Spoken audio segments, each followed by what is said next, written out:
In a world where magic exists, there are 4 continents, 20 nations, and many different species. In Hondil, after the Age of Myths and Swords, the current era is known as the Age of Magic, having developed magic extensively. Despite this advanced magical civilization, the political system remains feudal, with kings and nobles, so class divisions still prevail. The current era of magic is also called the Golden Age of Hondil. On December 29, 1999 of the magical century, one day before the new century began, the will of a supreme mage named Manuel Lucas was revealed, turning the world upside down. The old mage announced that he had hidden his power, knowledge, and wealth somewhere in the world, and that anyone who wished could claim his ownerless destiny. Manuel Lucas, the supreme mage who had ushered Hondel into its golden age of magic and who was also an archduke of the Bramp Empire, held the title of the sole Ninth Circle Lord Mage. Upon hearing this message, citizens of all backgrounds set out to find his legacy. Some said Lucas's destiny lay in the Dragon Wastes. Others claimed his treasures were hidden in the allied nation of Elysia, known as a tax haven, and there were even rumors of Manuel Lucas's sky fortress at the center of the world. Regardless for science, nationality, species, or social status, everyone sought the Archmage's destiny. Yet for 20 years, despite countless expeditions, no one found a single clue, and the mystery endured.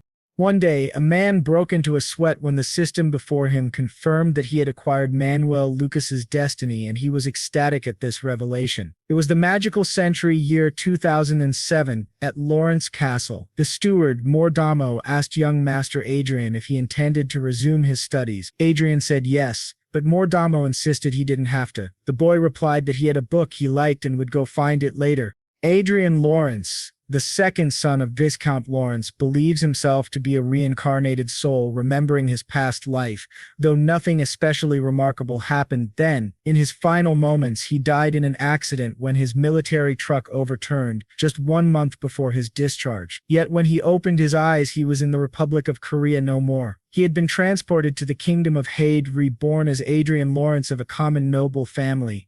Confused at first, Adrien soon realized that his past experiences gave him a great advantage. He loved learning and excelled much earlier than his peers. His instructors praised him as exceptional. He gained recognition from those around him and met his father's expectations all at once. But such success also bred jealousy, and Adrien realized that despite Hondel's advanced civilization far beyond 20th century Earth, his earthly knowledge was of limited use. The only thing he could do was continually improve his own value, so he kept up his genius act.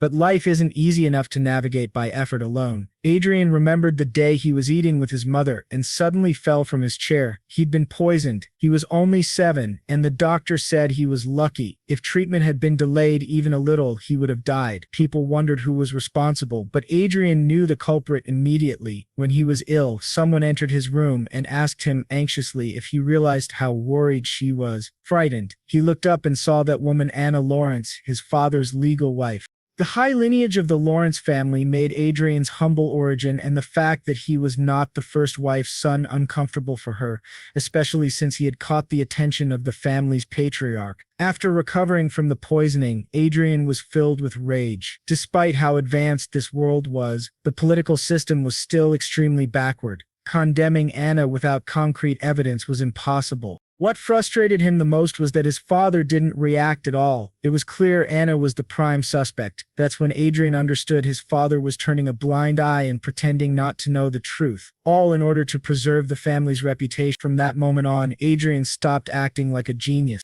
About 10 years later, on May 1, 2019, Adrien was now 20 years old. He went to the same cafe he always visited. The staff asked each other if they recognized him and commented that he was the second son of the Lawrence family. Although he didn't look like a noble, he looked like a regular person. One of the staff told them to shut up and asked if she could help him. Adrien asked why he couldn't find any Chronica Online point cards. The attendant said the store policy had changed and now point cards could only be purchased at the counter. She asked how many he wanted, and he replied, all of them. After he left, the 2 employees thanked him for the purchase. The supervisor scolded the worker and reminded him that losing the favor of a noble could result in punishment. The male attendant, still puzzled, asked why someone like Adrien would come to the store personally when he could just send a servant. The woman replied that she didn't know either and was also surprised the first time he came in. The man asked how often he visited, and she said 2 or 3 times a month. Judging by that, he must really be a fan of the game. Adrien thought to himself that he had just spent 5 million WS1 on game point cards, about 5 million Korean won. Back at home, one of the guards informed Adrien that they had received a call saying young Master Cedric was visiting the residence, which annoyed Adrien greatly. At home, Adrien's mother, Sylvia Lawrence, asked where he had gone, but before he could answer, someone interrupted, asking if he was wandering the estate on foot and if he'd lost his mind. That person was Cedric Lawrence, Adrien's older half-brother, 23 years old, 3 years older than him. Adrien thought Cedric was incredibly annoying. Cedric started berating him, saying that, as the son of a noble, he should care about the family's reputation and not act like a commoner. But Adrien thought to himself that he didn't care about reputation. Cedric was only respected because of his noble status. Otherwise, he wouldn't even be able to take care of himself. Adrien stayed quiet, knowing that if he argued back, it would drag on. Instead, he simply said that he had acted carelessly and would be more mindful next time. Cedric, still arrogant, said being a half-blood commoner was nothing to be proud of. Adrien asked what he was doing there. Cedric replied that their father wanted him to take over a business, specifically a fars distribution enterprise, something Adrien had likely heard about. Adrien thought that noble families in Hondel, by Earth standards, were a powerful mix of conglomerates and politicians involved in many industries. The fars distribution business was a key source of income tied to the mining sector, one of the industries managed by the Lawrence family. He understood now why Cedric had suddenly appeared. Adrien said he understood, but he would refuse the offer. Cedric, mocking him, said that Adrien understood quickly. Adrien then told him that if his business was done, he could leave now, because he had just spent a lot of money on his games. Cedric was shocked, laughed, and told him that it was better for someone like him to be a nobody. Adrien's mother, worried, asked if he would be okay. He said yes, staying out of family matters was safer. He thought back to how, ever since the poisoning incident, he had abandoned his genius image and isolated himself, minimizing contact even with his vassals. Maybe it was because his father had no interest in a concubine's son who no longer acted like a prodigy. Thanks to this attitude, Adrien hadn't faced any more life-threatening situations. For 10 years he had lived in the shadows, keeping a low profile. People in the mansion called him a game addict. There were even rumors that he had once been a genius, but now spent all his time gaming. Most of the servants under his authority were under the influence of the official wife, Anna, allowing her to speak freely in the household. Back in his room, Adrien picked up a VR headset. As he put it on, he thought to himself that everyone believed he was using games to escape reality, but they were completely wrong. Once inside the game, he completed Phase 1 of the Destiny mission and began syncing his character with his real-world body. Adrien thought that if someone wanted to monitor him, they'd have to do it in the virtual world too, because Chronicle Online's abilities reflected directly into reality. He remembered that 10 years ago, while attending the Royal Academy, he had researched Manuel Lucas for a class assignment. That's when he stumbled upon something unexpected, a clue related to Lucas's family that, no matter how he looked at it, strongly resembled a certain word, Brazil. The word was Y, which made Adrien wonder how English could exist in this world. That led him to speculate that maybe Manuel Lucas was also from Earth. However, he told himself he couldn't jump to conclusions based on that alone. It could just be a coincidence. But it didn't take long for him to confirm that Archie Lucas was in fact from Earth. Adrien discovered that shortly before his death, Lucas had uttered a few final words expressing a wish to walk the beaches of California with Mary one more time. Although Adrien wasn't familiar with those place names, he had never heard of them before. This was the story of a great man and couldn't be ignored. The names written in the records by the butler who stayed with Lucas until his final moments confirmed Adrien's suspicion. This was no mere coincidence. The great Archduke of Hondel was an Earthling, just like Adrien. There was solid evidence proving his earthly origin. Lucas named his inventions using Earth-related names. For instance, he named an aura condensation device Washington, and called the first virtual reality device Hollywood. So Adrien used the knowledge from his past life on Earth to search for the destiny Lucas had left behind. He spent years searching and in the end finally found Manuel Lucas's destiny. Excited, Adrien exclaimed that he had finally done it. Now from this point on he could walk a path of flowers. But to his surprise, obtaining that destiny was far from easy. He had to fight numerous monsters, and since the virtual reality world was linked to his physical body, he felt real pain. He realized that after obtaining Lucas's destiny, his true suffering had only just begun. He wondered whether he could truly fight without fear, since the destiny of Archduke Lucas had been hidden in an unexpected location within the online world. In other words, within the virtual world Adrien called his own. Even though the virtual world was created to be as detailed as reality, a game was still a game. Usually he couldn't fully feel it because it was filtered, but in his case he felt real pain and struggled every time he fought. This was a seemingly impossible story to acquire Manuel Lucas's destiny. He had to synchronize the game with real life. Who would ever believe him if he told them that? At that moment, a goblin appeared and attacked him. Adrien managed to dodge, counterattacked, and defeated it. That was how he reached level 10. Now he could change his class and had officially completed the first stage of the Destiny quest. He was then transported to a secret space by the main god Ariel. After receiving several notifications, Adrien thought to himself that he had finally reached level 10 and completed stage 1. Basically, the abilities from Chronicle Online were now reflecting into real life. Everything he earned in the game would transfer to reality. Suddenly, a door appeared behind him, and a prompt asked if he wanted to go to the second floor of Manuel Lucas's magic tower. Adrien replied, "Of course," and opened the door.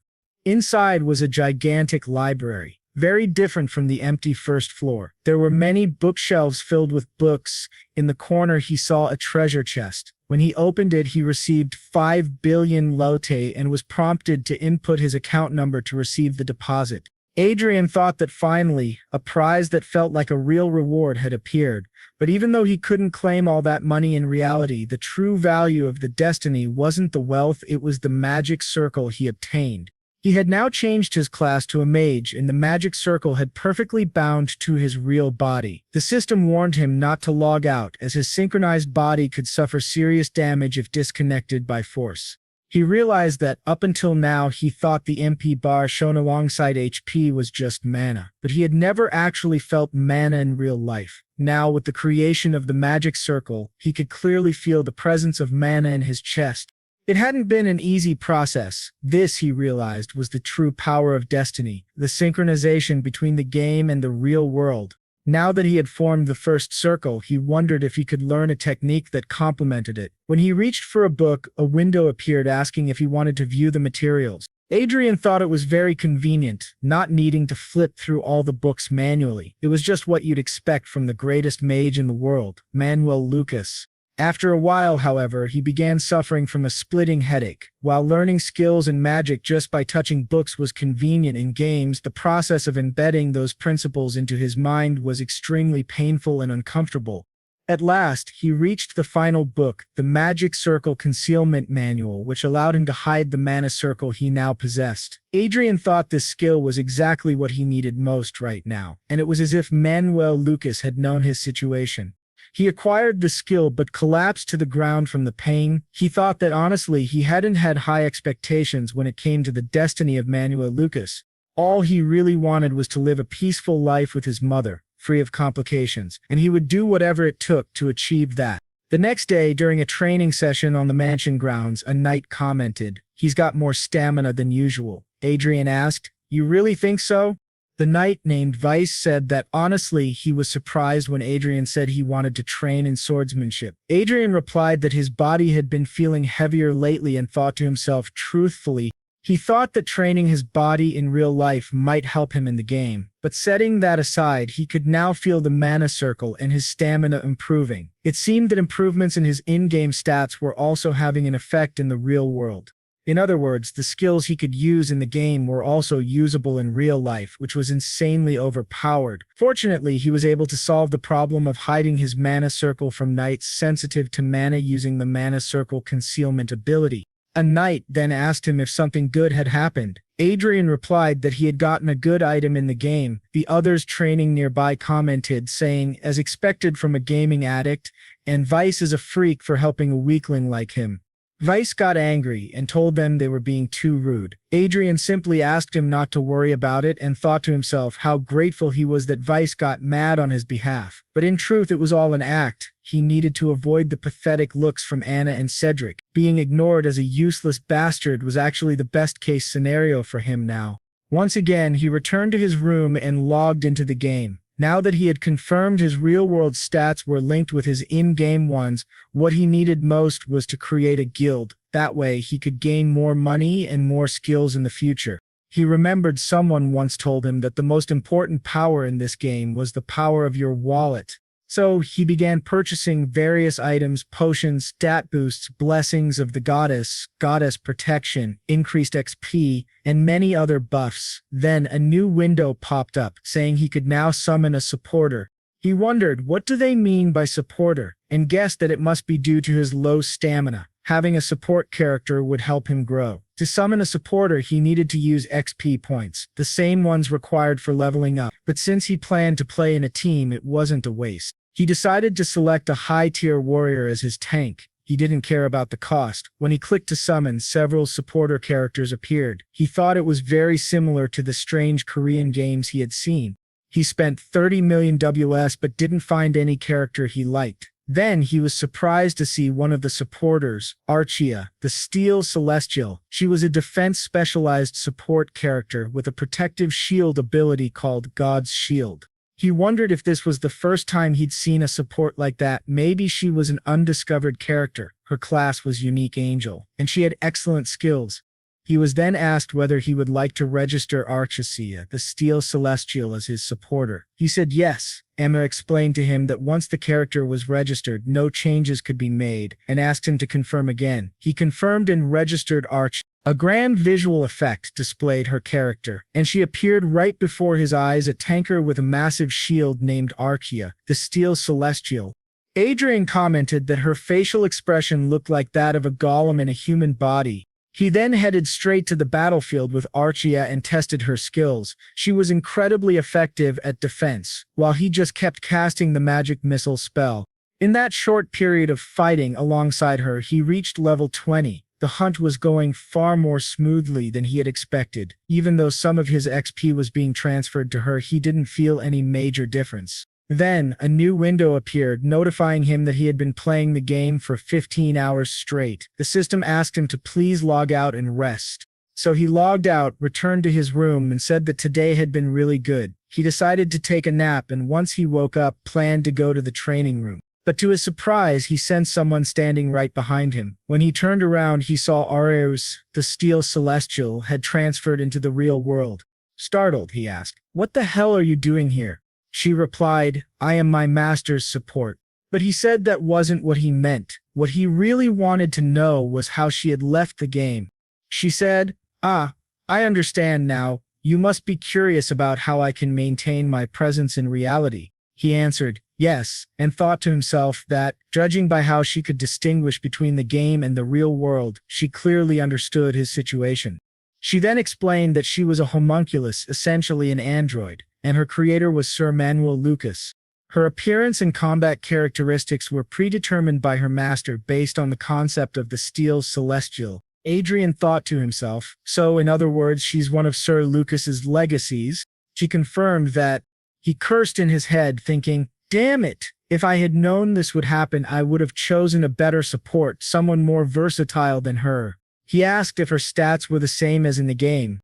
To his surprise, she replied, yes, the restricted stats will recover once I meet the quest level requirements. At the moment, I believe my stats are equivalent to those of a Grandmaster. That left Adrien stunned. A Grandmaster was on par with an 8th Circle Mage, the strongest tier on the continent. Even in the Hayward Kingdom, the highest recognized rank for mages was the 7th Circle. There were only 8 8th Circle mages in the entire world. He asked himself, how did Manuel Lucas create a monster like this?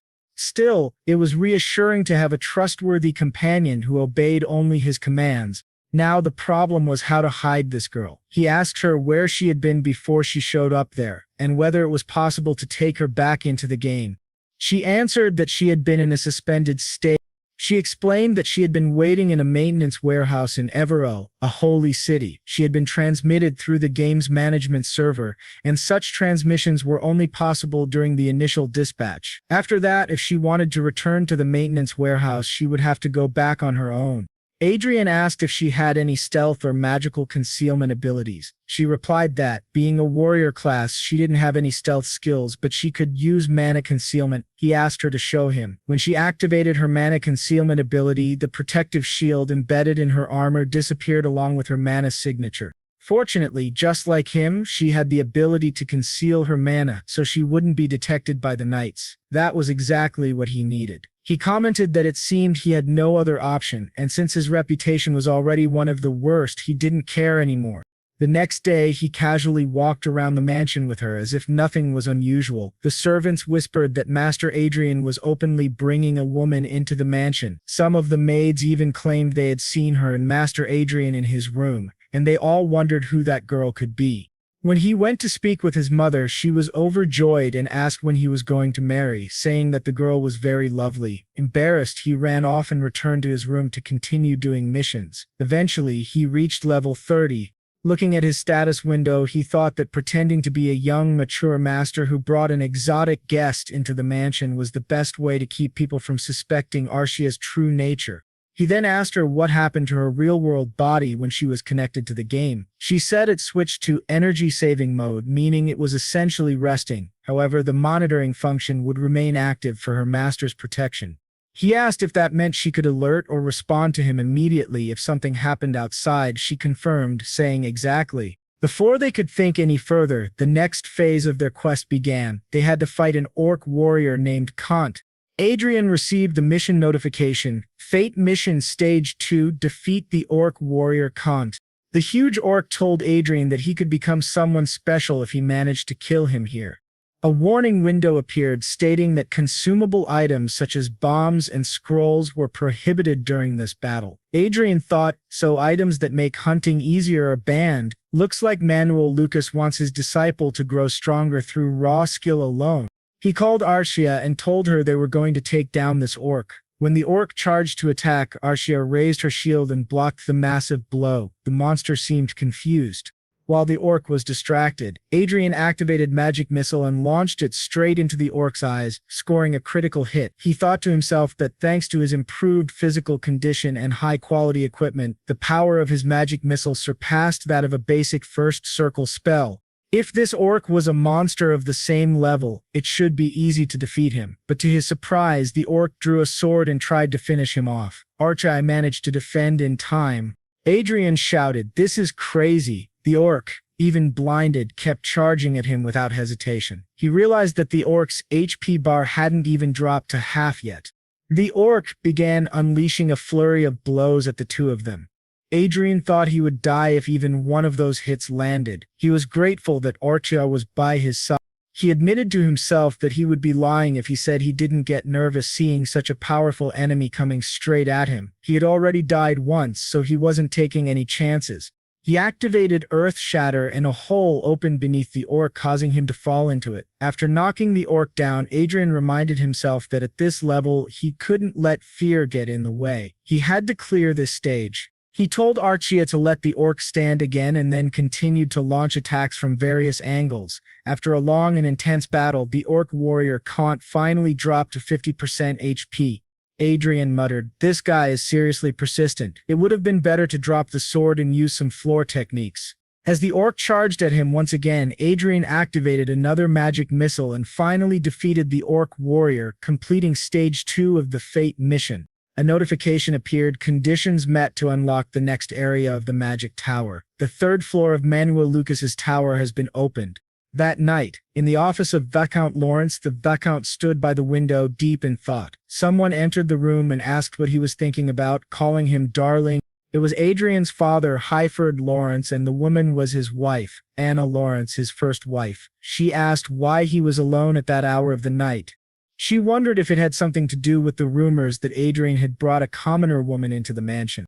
Viscount Lawrence handed her a letter. Upon reading it, she realized it was a military summons. Tensions with the Crocan Empire had escalated, and there was now a strong possibility of war. Each territory had been instructed to gather their local forces. Viscount Lawrence had been ordered to join the Western Command with 5 vanguards, 50 knights, and 1,000 soldiers. Anna was shocked. She asked if he was considering sending Cedric, but she then pleaded, "Please send Adrien instead. He just plays games all day and does nothing else. As a member of the Lawrence family, shouldn't he start doing his part?" Then, his father asked if, after leaving Adrien alone all this time, she now wanted him to suddenly become important. She replied that it was he who made that choice and that, until now, Adrien had been enjoying the privileges of nobility to the fullest. His father asked if she truly believed that. She questioned what he meant by that, but he simply stared at her in silence. Then he said that Cedric was the heir to the territory and that he would ensure she and her stepfather would no longer be troubled by anything going forward. She should just follow his decisions now, something that greatly surprised her. He told her that, as she herself had suggested earlier, he would send Adrien to the battlefield this time. However, once Adrien returned, he would make him completely independent. He also hoped that neither Adrien nor Sylvia would be in danger in the future. This would include surveillance and secret investigations. He asked her if that would be enough for her and then told her to stop interfering to let Adrien be free. The next morning, Adrien was training with a knight. The man remarked that Adrien's physical strength had improved drastically, thanks to their daily training. He said he could hardly believe such quick progress. If he had worked this hard in his own youth, he might have become a great man. But Adrien knew that his improvement came mostly from reaching level 30 and clearing the second stage of the Fate mission. The reward from the mission had been excellent, and most importantly, he had received a large sum of money and successfully formed his second magical circle. It was like having an inventory system in a game, his own treasure chest to hide items whenever necessary. If used well, it could serve more than just storage purposes. In fact, the game's stats had real-world effects. With enough effort, he could become a magician with the physical abilities of a knight. If he could fully absorb the stats granted by fate, he could become a monster far more terrifying than Archmage Lucas. Just then the butler arrived and called out to Adrien, informing him that his lordship had summoned him to the castle. Adrien was surprised and wondered why they were calling him now. Some time passed, and Adrien was now in the Lawrence castle, standing in the office of the family patriarch. He wondered why he had been summoned, but before anything could be said, his older brother Cedric began shouting at their father, demanding to know why that guy was being sent to represent the family on the battlefield. Their father explained that Cedric was the family's sole heir and he could not allow him to go to such a dangerous place. Adrien's mother then asked the father if he was saying that Adrien was less precious than the other son. Was the patriarch admitting there was a difference in value between them? Adrien realized he had been summoned just to hear this, which made him incredibly angry. Still, it wasn't entirely bad for him. He thought that anyone could enter the game as long as they had a headset, and since he was merely a stand-in for the heir, no one would dare mess with him. The most important thing now was to leave as quickly as possible to escape Anna's constant surveillance. He said he understood and that he would represent the family in battle. His father thanked him. Cedric, however, said he wouldn't say anything further since it was their father's decision, but warned that he wouldn't remain silent if Adrien brought shame to the family. Adrien found that amusing, his older brother who was staying home to rest warning him, the younger sibling who was heading off to battle. He thought Cedric had been coddled far too much as a child. Adrien said he would do his best, but before he left, the patriarch asked to speak with him privately. Adrien noted how the man asked the guards to leave and wondered what he wanted to say to him alone. His father began by saying that, if this operation went well, he would relocate Adrien and Sylvia to the royal capital. Adrien should consider it a reward for going in Cedric's place. There, he would be able to live freely, without interference from anyone. Adrien thought to himself that even when he was far from Anna's sight, she still hated him. He asked if his father had truly allowed this, yet, deep down, he still didn't fully trust the man. Still, he said he understood and would think about it. His father asked if he didn't trust him, and Adrien replied that it wasn't about trust. It was more like he needed to survive the battlefield first before he could truly consider the offer. His father agreed and handed him something. When Adrien took it, his father explained it was a Class 5 artifact with an S-class shield, extremely useful in battle, especially since teleportation was not allowed there. Adrien knew that artifacts like this were incredibly valuable, so he thanked his father. The man told him he would need to stay sharp if he wanted to survive. As Adrian turned around, he noticed Cedric and Anna glaring at him with threatening auras. Of course, he thought, they would be watching. The patriarch told him not to worry about Sylvia and to relax when he was out there. Adrian thought back to when someone had tried to poison him at the age of 7. His father's reaction had been deeply disappointing, and he had let Adrian down many times. Still, surrounded by enemies, the only person Adrian could rely on now was his own father. So he said that he would trust him, but only this one time. Later, back in his office, the patriarch was nursing a bad headache. He activated a ring that eased his pain and thought about Adrian. He had known ever since the poisoning incident that Adrian was only pretending to be stupid. Meanwhile, at Adrian's mansion, he asked his mother not to worry so much, reminding her that he could take care of himself. She replied that if they hurt him after sending him to the battlefield, she didn't know what she would do. Adrian said that it would actually be good for him. The more crimes they committed, the easier it would be to eliminate all of them. This shocked his mother, and she asked what he meant by that and how he could speak that way. If anyone overheard them, they'd be punished. But Adrian replied that Arshia was standing guard outside the door.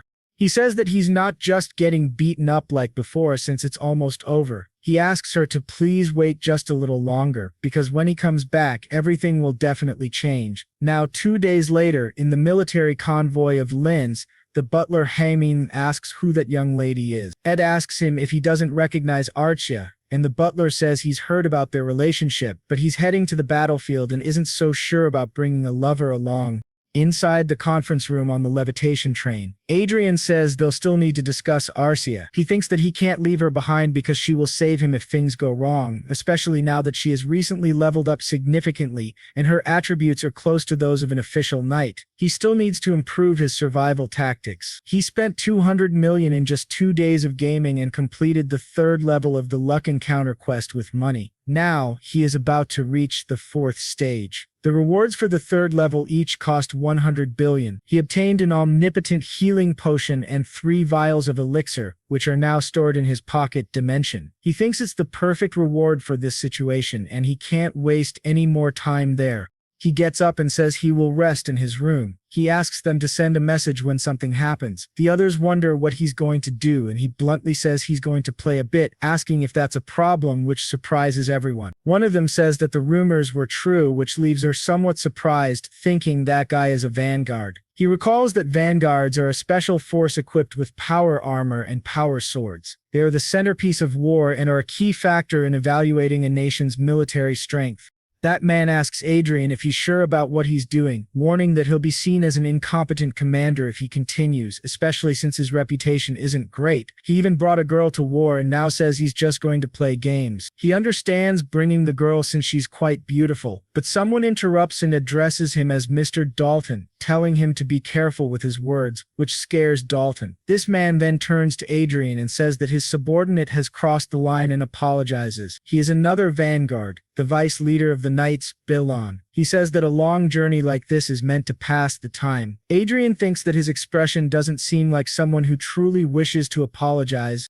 The guy says there's no reason to care about the opinion of a mere subordinate. Adrian turns his back and just asks to be notified when they arrive. Back in his room, he finally enters the game world and is already fighting a giant lizard. He uses a potion to activate the salamander's tears attack. He says it's really expensive, but 3,000 true damage without configuration is worth it. He accepts that without hesitation. He then receives a notification that he has reached level 80 and that the main god Ariel will now take him to the secret room. Upon arrival, he realizes that this is the mission for the 4th level Demleet. The Demleet, in Earsey, has 32,000 HP and is a monstrous elite. He welcomes Adrian as his prey. Adrian thinks that he must complete the 4th level before they reach the western headquarters, in order to unlock the 5th floor of the Tower of Manuel Lucas. He reads the monster's name and realizes it is the Demleet. Class monsters are hard to kill, but this one seems dumb and slow. However, the monster activates the stone curse and then ice spears. The spell passes through Arshia and heads straight for Adrian. He realizes the monster used magic before they even took their positions, and that the arena won't be able to help him here, so he has to dodge. But before he can, he is hit and starts screaming in pain. The elite starts laughing, saying he can hear Adrian's bones being crushed and his flesh being ripped apart. Adrian thinks this is a nightmare and regrets not dodging. He can't think straight from the pain. The monster's laughter is also incredibly annoying. It reminds him his older brother's laugh. As Adrian tries to get up, the leader tells him to stay down and activates a fireball, but both Adrian and Arshia dodge it and charge at him. To the elite's surprise, Adrian uses a healing ability and tells Arshia not to let him cast another spell. He thinks the best way to fight elite without a priest is to use equipment with holy attributes. The Lich starts screaming as Adrien confirms that holy attributes are the best strategy to beat him up. The elite asks how he's dealing so much damage with just one wand. Then the Lich activates a wall of fire and a massive wall appears in front of him. But to his shock, Adrien passes right through it, and with his wand of holy power strikes him in the face, telling him to die, calling him a filthy monster who looks too much like Cedric. After finally defeating the Lich, Adrien completes the 4th level of the Luck Encounter mission. He starts screaming in pain again. Adrien remembers that during a fight, adrenaline keeps you from feeling pain, but once it wears off, the pain is unbearable. Arshia quickly pulls a potion from her inventory and heals him. Adrien is surprised. A servant accessing their master's inventory on their own shows how truly special she is. He thanks her and says he feels better now. The system then announces that the requirements to unlock the next floor of the tower have been met, and the 5th floor is now unlocked. At the Tower of Manuel Lucas, upon arrival, there's another treasure chest. He wants to see what kind of reward he has just received. When he opens it, he finds 500 billion lots, which are immediately sent to his account. He also receives a pair of round glasses. He wonders what kind of glasses they are. They can't be ordinary since they're a gift from Archmage Lucas. He opens the detailed description and sees that these glasses have analysis, observation, clairvoyance, and night vision. They are capable of analyzing the usage, purpose, and status of a living being or object, can see through obstacles, and can see things up to 100 meters away. He's quite surprised to see that this is a very useful item, one that no one would suspect he's carrying. With the mission now complete, the 4th circle is generated. They finally arrive at the Western headquarters, and people around them realize that the 2nd son of the Lawrence family has finally arrived. They had assumed that the older son would be chosen by the Lawrence family. He thinks his name was Cedric or something like that, since he had caught everyone's attention early on due to his talent. So perhaps the one chosen now is the younger son, not Cedric. He heard that Cedric turned into an idiot after ingesting poison. The protagonist confirms that it's true. He's the little boy who was poisoned. The two men say they can't see him as an idiot and that the rumors must be false. They both say it's a pleasure to meet him. The man on the left is Viscount Evans, the head of the local team of this headquarters, and the other is Viscount Miller, the assistant to the team leader. Adrien bows and says it's an honor to meet them both. The leader then asks if his troops consist of 5 vanguards and 50 knights. Adrien confirms and adds that he also has 1,000 soldiers. But the man says he doesn't need to mention the soldiers because this war will be decided by the vanguards alone. The protagonist thinks to himself that they are treating the armed elite like mere tools. Vanguards are monsters that only great sorcerers of the 7th circle or higher can control. Unfortunately, what he says is true, and the protagonist believes that it was Archduke Lucas who created the vanguard system. The assistant then says that the Lawrence army has been organized as the 2nd Independent Brigade under the command of the 3rd Division. Adrien must not forget to meet the division commander, Count Otis, to receive a report. The protagonist thinks he already knows about Count Otis and replies that he understands. After the assistant leaves, Adrien reflects that his army has been organized as a 2nd Independent Brigade, and then he calls everyone to move on. A week passes and he thinks that the best kind of superior is an absent one. When he tried to meet the commander, his assistant said that the commander was traveling from place to place using teleportation, so he couldn't meet him. Adrien thinks that his actions are absurd, but it's great for him, because it means he can play freely without worrying. Just then, Arshia calls out to him and says someone has entered his room, which surprises him greatly. He exits the game and sees that it's Mr. Dalton asks what kind of power that girl has. Adrien doesn't understand why he came, but then uses his glasses and sees that Dalton's status is marked as excited. Adrien steps closer and tells him to explain why he is there.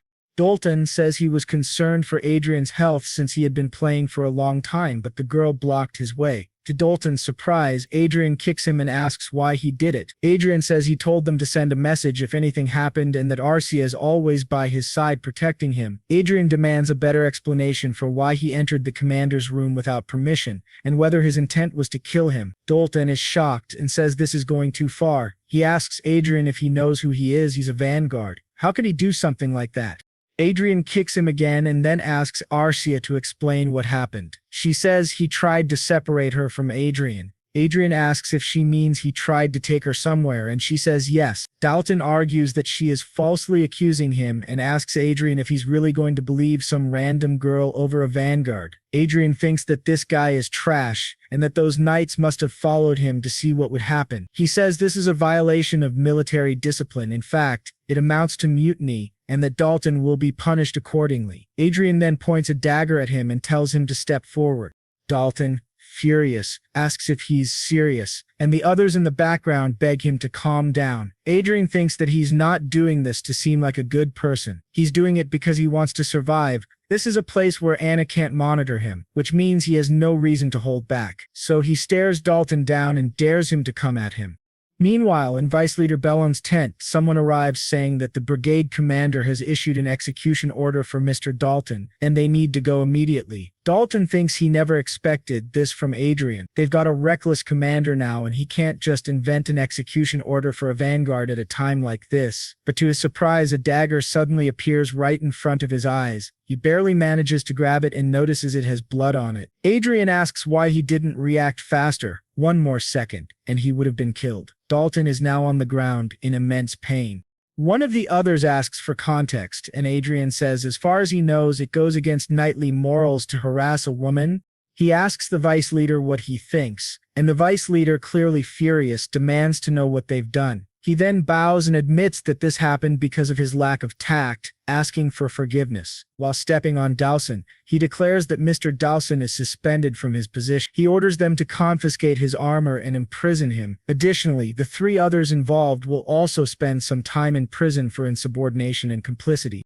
Adrien then says that he is the one in command here and that he's not playing babysitter. The vice leader simply lowers his head. Adrien continues, stating that this is not the county and the fourth ring is made of blood. He orders someone to clean the mess while he goes to rest in the adjacent room. The vice leader comments that Adrien has finally dropped his mask. He smiles slightly, thinking that something interesting has finally happened around here.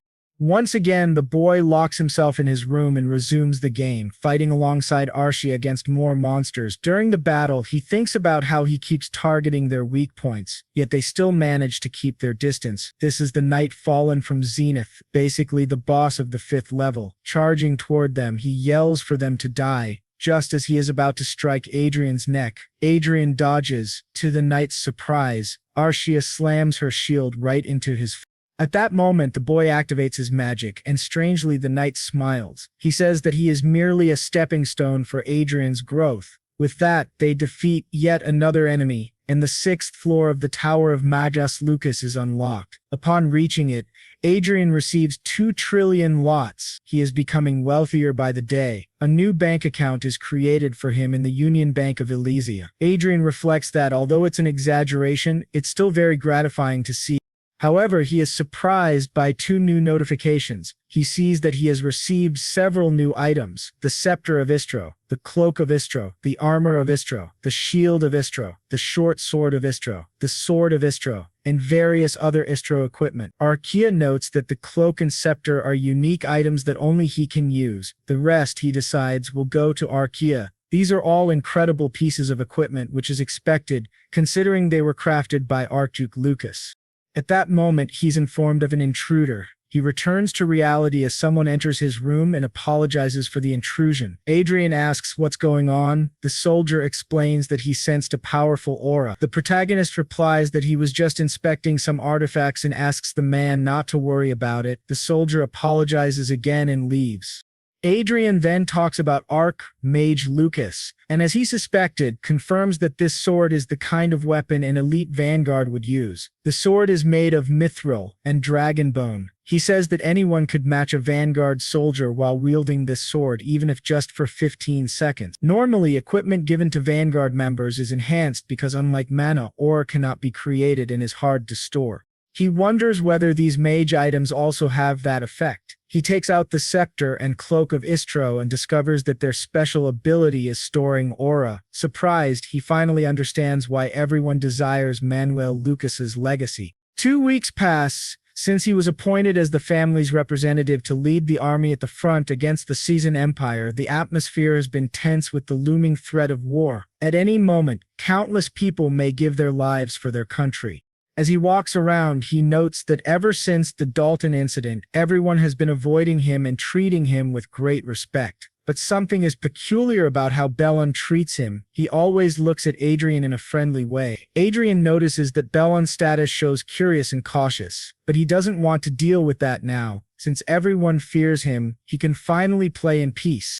Looking to the side, he sees Arshia. Her status says happy, and he wonders if it's because they came out for a walk. He questions if he's like some kind of puppy to her. On the outside, it's hard to tell if a homunculus has emotions. He knows almost nothing about her. She barely has a personality. He doesn't know what she likes or dislikes, but almost is the key word. Even if she doesn't express it, he can tell. As he looks at her closely, her status changes to very happy. Later, when they return to the mansion, he tells her he's going out for a bit. She says she understands, but to his surprise, a soldier is staring at him. Adrien asks what the problem is. The soldier asks if they can have a drink together, if he doesn't mind, which surprises Adrien even more. He sees the soldier's status embarrassed and uncomfortable, and he thinks he understands what's going on. Wider asks if it was those guys who sent him to do this. Adrien thinks the soldier must have a reason, but he's not interested at all. He says that if the man has nothing more to say, he's leaving now. But as he's walking away, Adrien stops and asks why he decided to become a knight, surprising the soldier. The man apologizes profusely and promises it won't happen again. He begs not to be sent to prison. Adrien activates his glasses and checks the soldier's status. He sees that the man has an extremely high talent for mana, excellent learning ability, high intelligence, and is gifted in arithmetic. Adrien realizes this is the first time someone other than a homunculus has shown more than 2 talents. He was a rare talent for a mage. Adrien understood why that guy was being mocked by the other knights, but it wasn't his problem. He told him to forgive the others and said it would be much better if he became a mage instead. This surprised the guy a lot. Back in his room, Adrien thought it was a waste and he didn't want to get involved because he didn't want any trouble. But Lopez was practically unique. Even if he couldn't be the best at physical combat, if he combined magic with vanguard equipment, he'd become an excellent spellblade. Of course, talent doesn't guarantee success for anyone, but Lopez had been a knight since he was a child, so his chances were good. If Adrien could train him and place him under his command, it would be excellent. The problem, however, was the Count Alan was a knight from a different county, so Adrien would first have to convince Watts. He thought maybe a little bribery might help. But the truth was, he didn't even know the full extent of Lopez's talents yet. Maybe he was just slightly above average. Still, Adrien needed to start building his own influence, and now he was freer than ever. So he decided that from now on, they'd be busy searching for more and more talented individuals. As that guy walked away, he thought about Adrian's words about commander of the 2nd Brigade, Adrian Lawrence. At first he thought Adrien was just another spoiled noble kid, but when Adrien said he should become a mage, that caught him off guard because he had thought the same thing before. He went to see the commander after being summoned. He thought to himself that rumors aren't always right. Adrien was nothing like the rumors, and that was kind of scary. When he opened the door, he asked if the commander wanted to speak with him, but to his surprise, the one sitting beside Count Watts was none other than Adrian Lawrence. He didn't understand why his lord had called him there. Watts then told him that he probably already knew, but Adrian Lawrence was the representative of the Count from the Lawrence family. From now on, Mr. Lopez was to serve under Mr. Lawrence as his lord, which left Lopez completely stunned.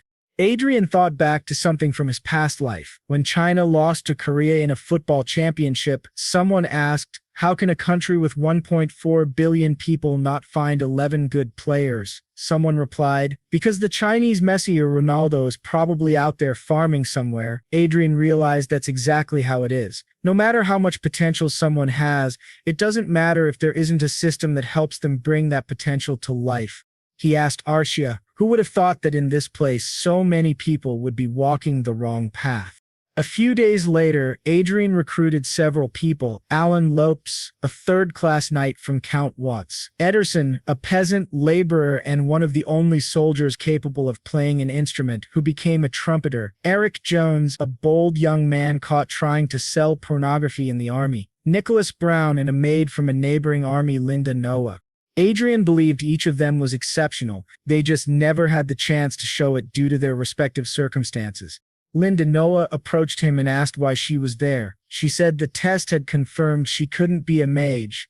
Adrien simply replied that the test was wrong. That's all there was to it. Nervously, she said she understood. When Adrien checked her stats, he saw her mana was very high, as were her learning and intelligence. He thought to himself that it had better be worth the $500,000 he spent to bring her there. None of them really understood yet why they were there, but the peasant told the others not to question it, to just trust Mr. Lawrence. When Adrien checked the stats of that peasant, he saw that his physical strength and aura were both high. He had come with Nicholas, who also had a great talent for aura, though he was still a minor. Adrien told them to hurry up and get changed. The front lines were about 100 kilometers away, but they didn't need to worry.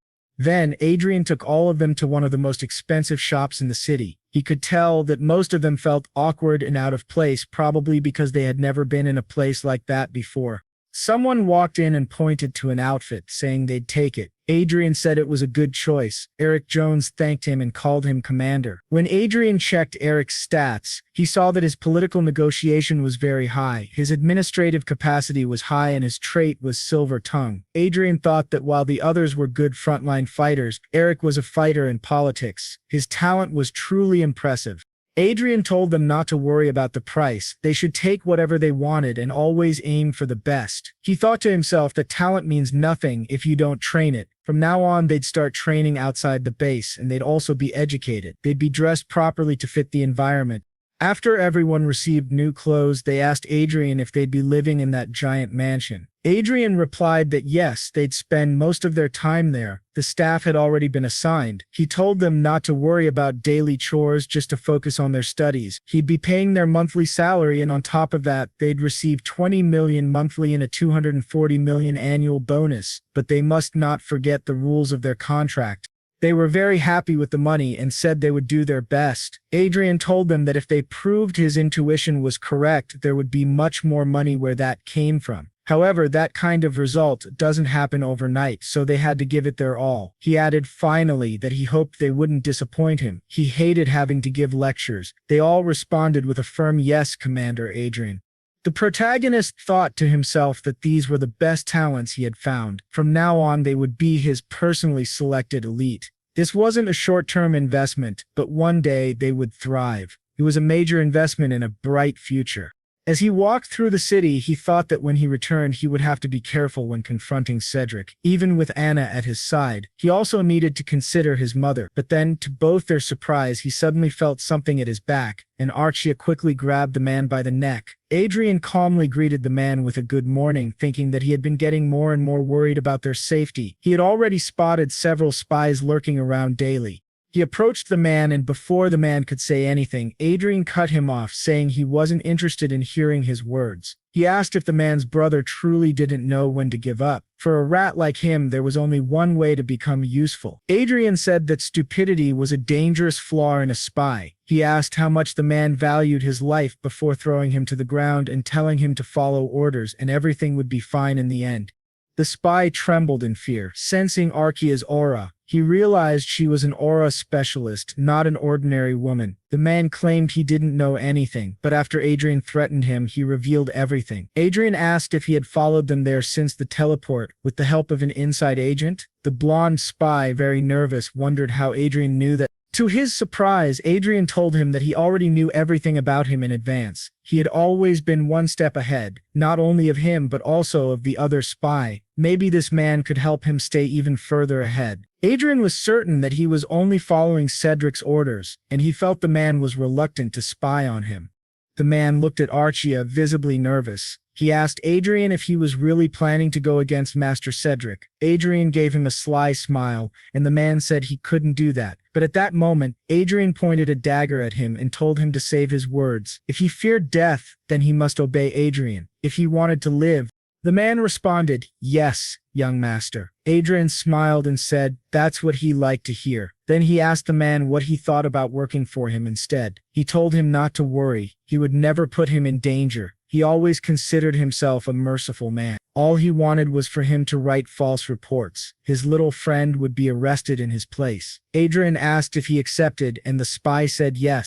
Back in Cedric's office, Cedric wondered how Meltz had been caught. The spy giving his false report said Meltz had been caught trying to enter the commander's quarters. This made Cedric more cautious. He muttered that this was a mess, thinking it happened because he ignored his father's advice not to send spies after Adrian. His father had already scolded him for not being chosen for the army, and now it was too late. Cedric told the spy to keep watching and report everything. The spy, now deceiving young Master Cedric, said he would report everything to him later. Adrian thought that now that he had dealt with another spy, things would get much easier with this man's help.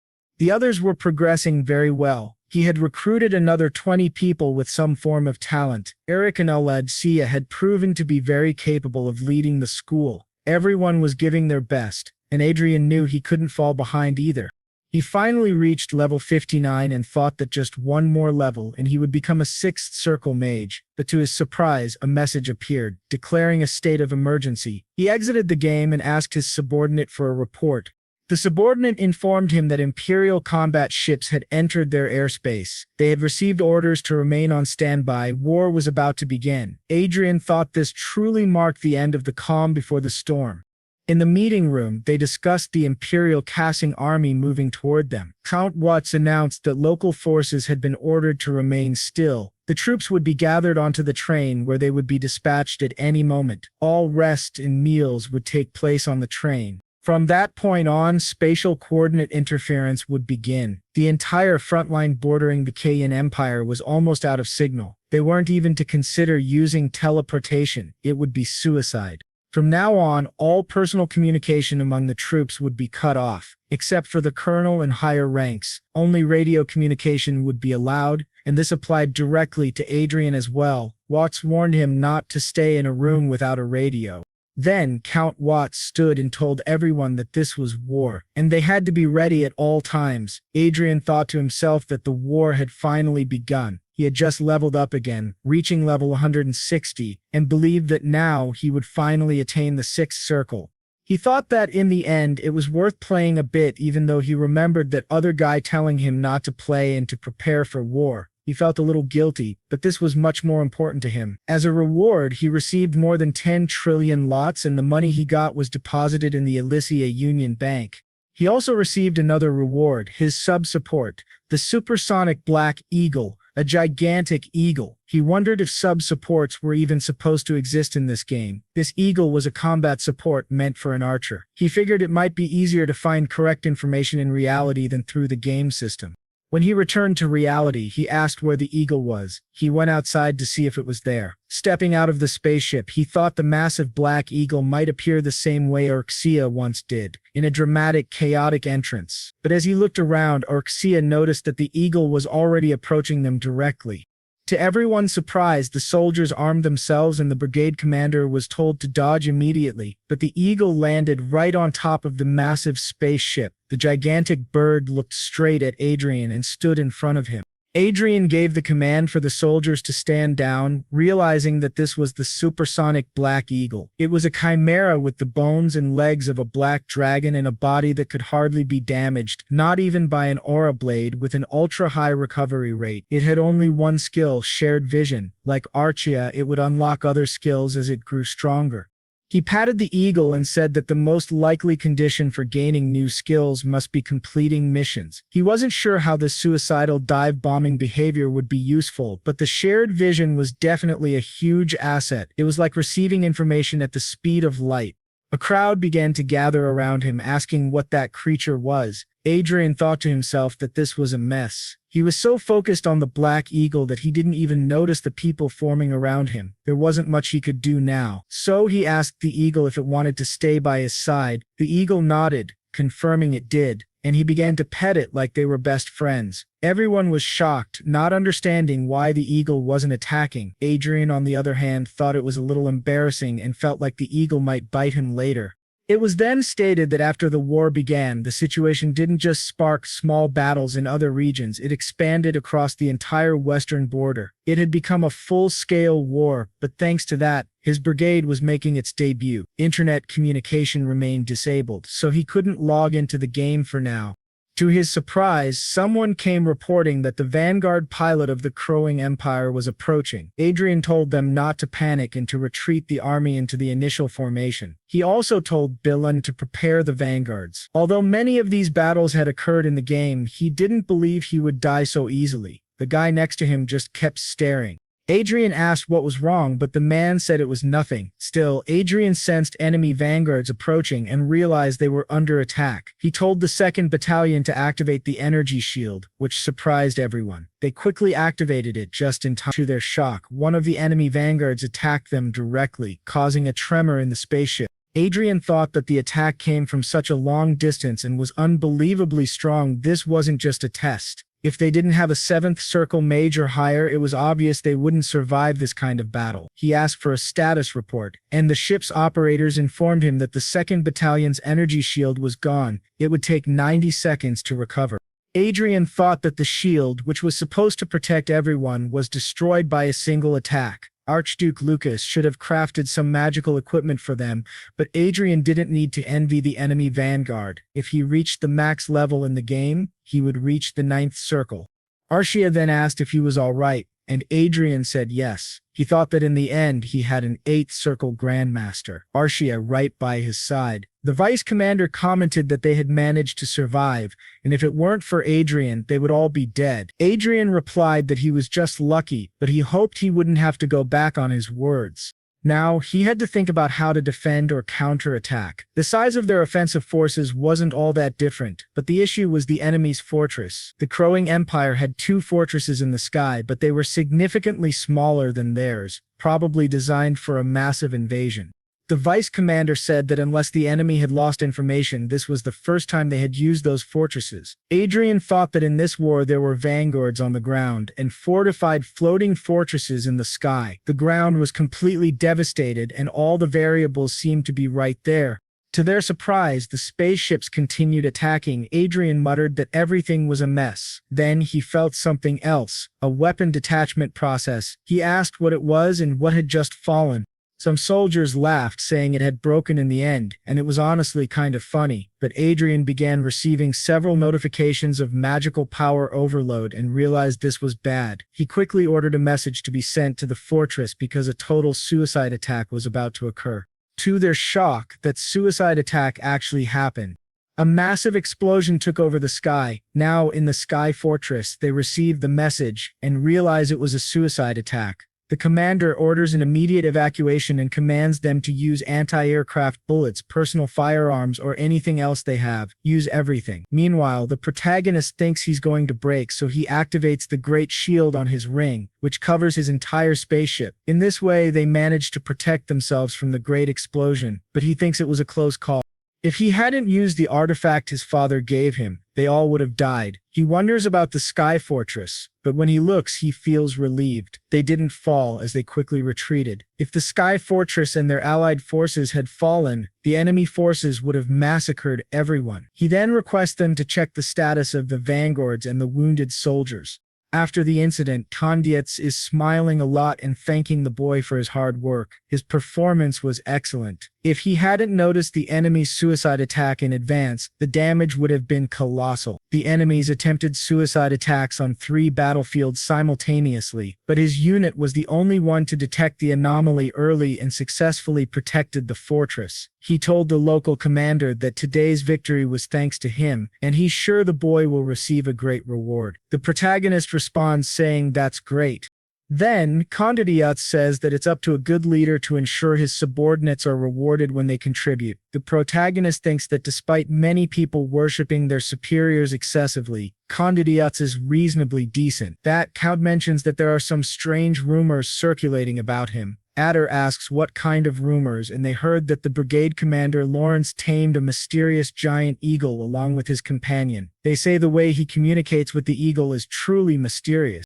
Edra asks if that's true, saying he didn't know, but then thinks to himself that he actually did. That guy continues, saying that once they are domesticated, they never betray their masters and don't hesitate to risk their lives to protect them. Edra feels happy that the Archmage Lucas based this on real-life species. If he had given him a flashy support creature without reason, people would have been irritated, asking what that thing was. It would have been hard to deal with. Condiats. Very happy, says that it's no different from a dog and can be called an eagle dog. Then Laterace asks if now that the enemy has retreated, he can use the internet. When he is told yes, he takes that as his reward. The boy is very happy, thinking he'll finally be able to play again. Now 2 weeks have passed since the beginning of the war. Speaking with Mr. Billy, someone tells him not to expose himself too much while descending the mountains, as it could be a trap. They are told not to get too close and to try fighting from a distance. They agree, and the boy thinks that no one would have listened to Brigade Commander Lawrence in the past, but now they all follow his orders. Billen instructs them not to blindly trust the radar signal and to follow Commander Lawrence's instructions. Billen reflects that everyone has changed in just 2 weeks, and to their surprise, it really was a trap. Billen orders them to retreat. He had thought they would come from beneath the terrain, as it was the only blind spot, and he's happy he listened to Commander Lawrence's warning. Otherwise, they would have been caught off guard. He thinks they avoided total annihilation by luck, but the situation still doesn't look good. They have to hold the vanguard attacks at bay while they wait for support. However, they're heavily outnumbered, and it will take at least 5 minutes for reinforcements to arrive. It's impossible to wait without taking any damage. To his surprise, Adrien orders him to advance. As he realizes what's happening, others arrive to assist 10 vanguards directly under the command of Commander Condit's division. Billy notices that they are indeed reinforcements, but he doesn't understand how they got there so fast. Adrien speaks to him over the communicator, saying the enemies have their backs to the mountain. William thinks, that soft voice again. He really doesn't know who came out on patrol, because it certainly wasn't Adrian Lawrence. They are told to eliminate at least 5 enemy vanguard units while they have the chance. The people in the strategy room ask if they heard the order from Brigade Commander Lawrence to take out 5 enemy vanguards.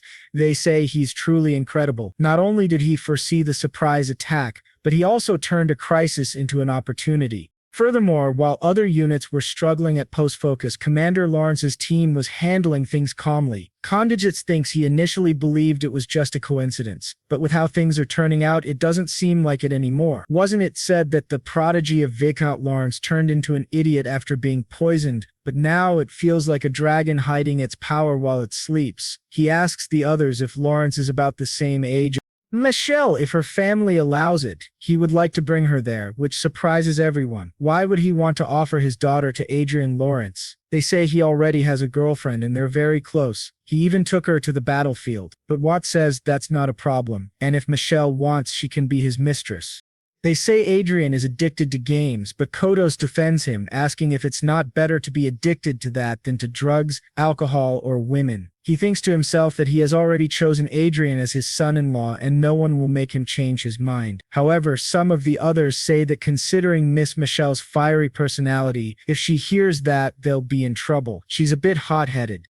Condit interrupts and says, enough about his daughter, they must send the performance report to the command corps, and they must make sure to highlight Commander Lawrence's major contribution. As the boy and Arshia are leaving, Billen asks to speak with him for a moment. Adrien agrees, asking if it's something important, and tells him to be quick. He notices that Billen's emotional condition has changed from curious and watchful to favorable and anxious. He wonders if it's because he saved him during the battle.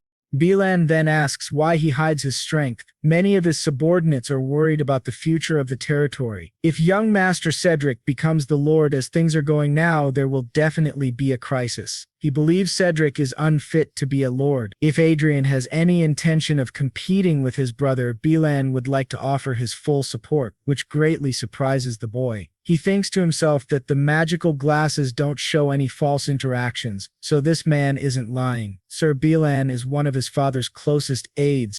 He wonders if Billen received some instructions in advance or if he's acting this way simply because Adrien is his benefactor. Adrien thanks him for his words but says he'll pretend he didn't hear that, which greatly surprises Billen. As Adrien walks away, he thinks he's not naive. Villain spoke without thinking things through. No matter what they do to keep information from Cedric, Adrien cannot act carelessly. There are surveillance systems he doesn't even know about. He thinks that he alone is more than enough, and the task of taking down and Cedric is entirely his. He has no intention of sharing that satisfaction with anyone. But for now, he will remember that there are people who are genuinely concerned about the beast within the territory. Thinking about it, he realizes he'll be awarded a medal for what happened, but he assumes it won't be a big deal. However, to his surprise, the man reading the list of contributions announces that the second son of the Lawrence family, Adrien, will receive the Golden Lion Medal, second class, awarded by Sias van Heerd, the 23rd king of the Hay Kingdom. All the soldiers around begin to celebrate. Adrien thinks this is far greater than he had imagined. He believes he's being chosen as a Fantastra and they'll adore him for the rest of his life. He also thinks Cedric is probably going to lose his mind when he hears this. Back at home, after Cedric and his mother receive the news, Cedric says that everyone is talking about that idiot Adrien. If he had gone to war, all those merits would have been his. He asks what his father is saying about all this, and his mother tells him that his father is going to stay with that poor woman. Cedric says it seems like his father has been spending more and more time with her lately. He asks his mother why she's not doing anything about it. She asks what she's supposed to do. Should she poison him too? Cedric gets irritated with the way she talks and tells her not to raise her voice. His mother says the reason his father is with that woman is because he's determined to protect that commoner from all of them while Adrien's away at war. Cedric asks if it's true that Adrien will completely cut ties with the family after returning from war. She says yes, and that's why Cedric is desperate to achieve some merit and get a title. She asks her son to calm down because he's not even Adrien's rival, and she will make sure of that. Cedric agrees, thinking everything is just as his mother said. Behind them is his maternal grandfather. Most of the viscounty is under his mother's control, and his father is only a proxy, temporarily governing the land until it's passed on to him. Cedric then wonders why that brat always thought he was better than him. Furious, Cedric thinks Adrien is incredibly annoying. He was supposed to be reduced to a worthless bastard after they tried to poison him. He doesn't understand why he still gets under his skin. He thinks Adrien definitely has to die. Now, in the 7th week, 48 days after the war began, Adrien is in a good mood and asks the vanguards to please drink an energy drink before heading out. He hands out drinks to everyone, listening to them say they feel increasingly refreshed after drinking it. The protagonist thinks that considering how precious it is, of course they would. What they're drinking is actually diluted elixir containing just a single drop of that legendary medicine, but they surely don't know that. He thinks it's honestly a waste, but he has to do this so that the war can end quickly. Then Bilan says that now they're going out on patrol.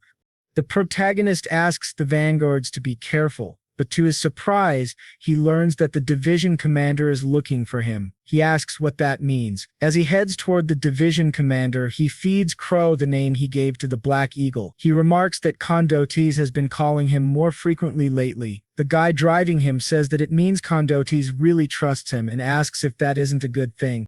But the protagonist thinks that even if it is, it's annoying to be constantly summoned by a high-ranking aristocrat. When he arrives, he notices that the other unit commanders are also present, and no one knows why. Everyone seems surprised, not understanding Condiote's intention. If it were something related to battle, he could have simply sent a message. The protagonist wonders if there's an important announcement. Then Condiotes suddenly appears and welcomes them. He tells them they should rejoice because they won't have to hear those disgusting gunshots anymore. Peace may soon be declared. This surprises the protagonist greatly. CIEs explains that foreign ministers from both countries are currently in a meeting and a declaration of the end of the war may happen soon. It seems the people from Sichuan never intended for this to become a full-scale war in the first place. It was large in scale but ultimately a local conflict, no different from an annual event. People comment that those guys are completely insane, but the protagonist thinks it was the same in his previous life. He believes his country has always had bad luck when it comes to foreign relations. He asks what will happen to the vanguards who were sent out. Coach says that until an official declaration of peace is made, they must continue playing this war game. The protagonist thinks that it's always the subordinates who die because of decisions made by their superiors. Condiotes tells him to relax and not worry about anything else. Billin says that he thinks this is a good thing. He asks what would have happened if his country and the cruising empire had gone into full-scale war. Without celestial fortresses, tens of thousands of vanguards would have been annihilated. It would have been an unimaginable catastrophe. Adrien asks if Billin shouldn't be resting more. Why did he come here? Meanwhile, Arshia is in the corner, still eating her biscuits. He takes one and offers it to Billin, who says that since it was given by confrontations, it must be quite valuable. Adrien notices that Arshia keeps eating without paying him any mind. Billin says he's felt this before. Adrien is truly different from other nobles. He sincerely mourns the sacrifices of common soldiers and even stands guard at the command center while his men rest. He really is different. The protagonist thinks, of course, he used to be a commoner in his past life. Billin adds that at the same time, Adrien possesses the composure and dignity of a true noble. The protagonist says he thinks Billin misunderstood that part, but Billin asks if it's not true that Adrien was drinking black tea even while enemy troops approached. He says that kind of calm is impossible without absolute confidence in oneself. His subordinates were even able to relax because of his composure. Everyone in the 23rd Brigade trusts him completely. The protagonist now understands what Billin is trying to say. He's once again expressing support for Adrien as the successor of the territory. Adrien replies just like last time, but to his surprise, Sir Billin kneels before him and says that they've ensured no one is nearby and have checked for surveillance devices. So there's no need to worry. This shocks Adrien. He analyzes the surroundings and realizes Billin is serious, and it seems all of them are on his father's side. Adrien says he knows precautions were taken, but this kind of behavior could draw too much attention. Billin replies that's exactly why they came while everyone else is resting. Then, the humble servant Gilbert Billin declares that he would like to serve Adrian Lawrence, the second young master of the Lawrence family, as his lord from now on. The protagonist asks if the other knights outside feel the same. Billin confirms they do, which surprises Adrien even more. Adrien agrees but says there's one condition: they must act normally until he says otherwise. Wouldn't it be rude for Billin to pretend he isn't his lord? And even if he begins gathering power now, his forces still won't be large. He asks if it will be enough for them to win. He says he has a plan in mind, so they just need to follow his orders. Billin agrees. The protagonist then asks how many knights are willing to follow him. Billin says they currently have 5 vanguards there, and about 30 knights. If they gather people from the territory, their number will at least double. Adrien thinks that's not bad. It means he'll have more people to work with. He says it's good, but just before he leaves, Billin says there's one more thing. His lady plans to assign Sir Precious to him. Billin believes it would be a good idea to recruit him in advance. This greatly surprises Adrien. He thinks about Sir Precious. Precious was originally the vice commander of the Lawrence Order of Knights, and with his superior skills he practically had He was considered a rival among all aura specialists with the exception of the knight commanders. But Adrien thought he had left the order because he was involved in the family's political struggle centered around a netter. He wonders if someone like that is really coming back. Billin says that maybe when he returns, many knights who were neutral might change their minds. Adrien thinks that Sir Precious was a typical warrior and a very popular knight. In other words, there is room to expand his power through him that might be enough to compete with Anna's and Cedric's forces. He realizes that recruiting Sir Precious isn't a bad idea, especially since he's a valuable talent outside of his immediate family. So he says that he needs to find him as soon as possible. He asks if Billin could arrange a meeting between them. Discreetly, of course. Billin says yes, he'll take care of it for him. Adrien thinks that soon he will have power, and that is certainly a good thing. However, his top priority isn't building his own power. His top priority is completing the next mission of the Lucky Encounter event, progressing in the game, and finally reaching the 7th circle today. But to everyone's surprise, the protagonist dies along with Arshia, and even his new eagle dies too. The system announces that he was killed by a mysterious being. Then, the scene flashes back to a few minutes earlier, when they were still fighting that man. Adrien thought that even after hunting level 200 enemies, he had never experienced death before. He avoided dying in the game by overcoming difficulties, but if he were to die there, the pain would be beyond his imagination.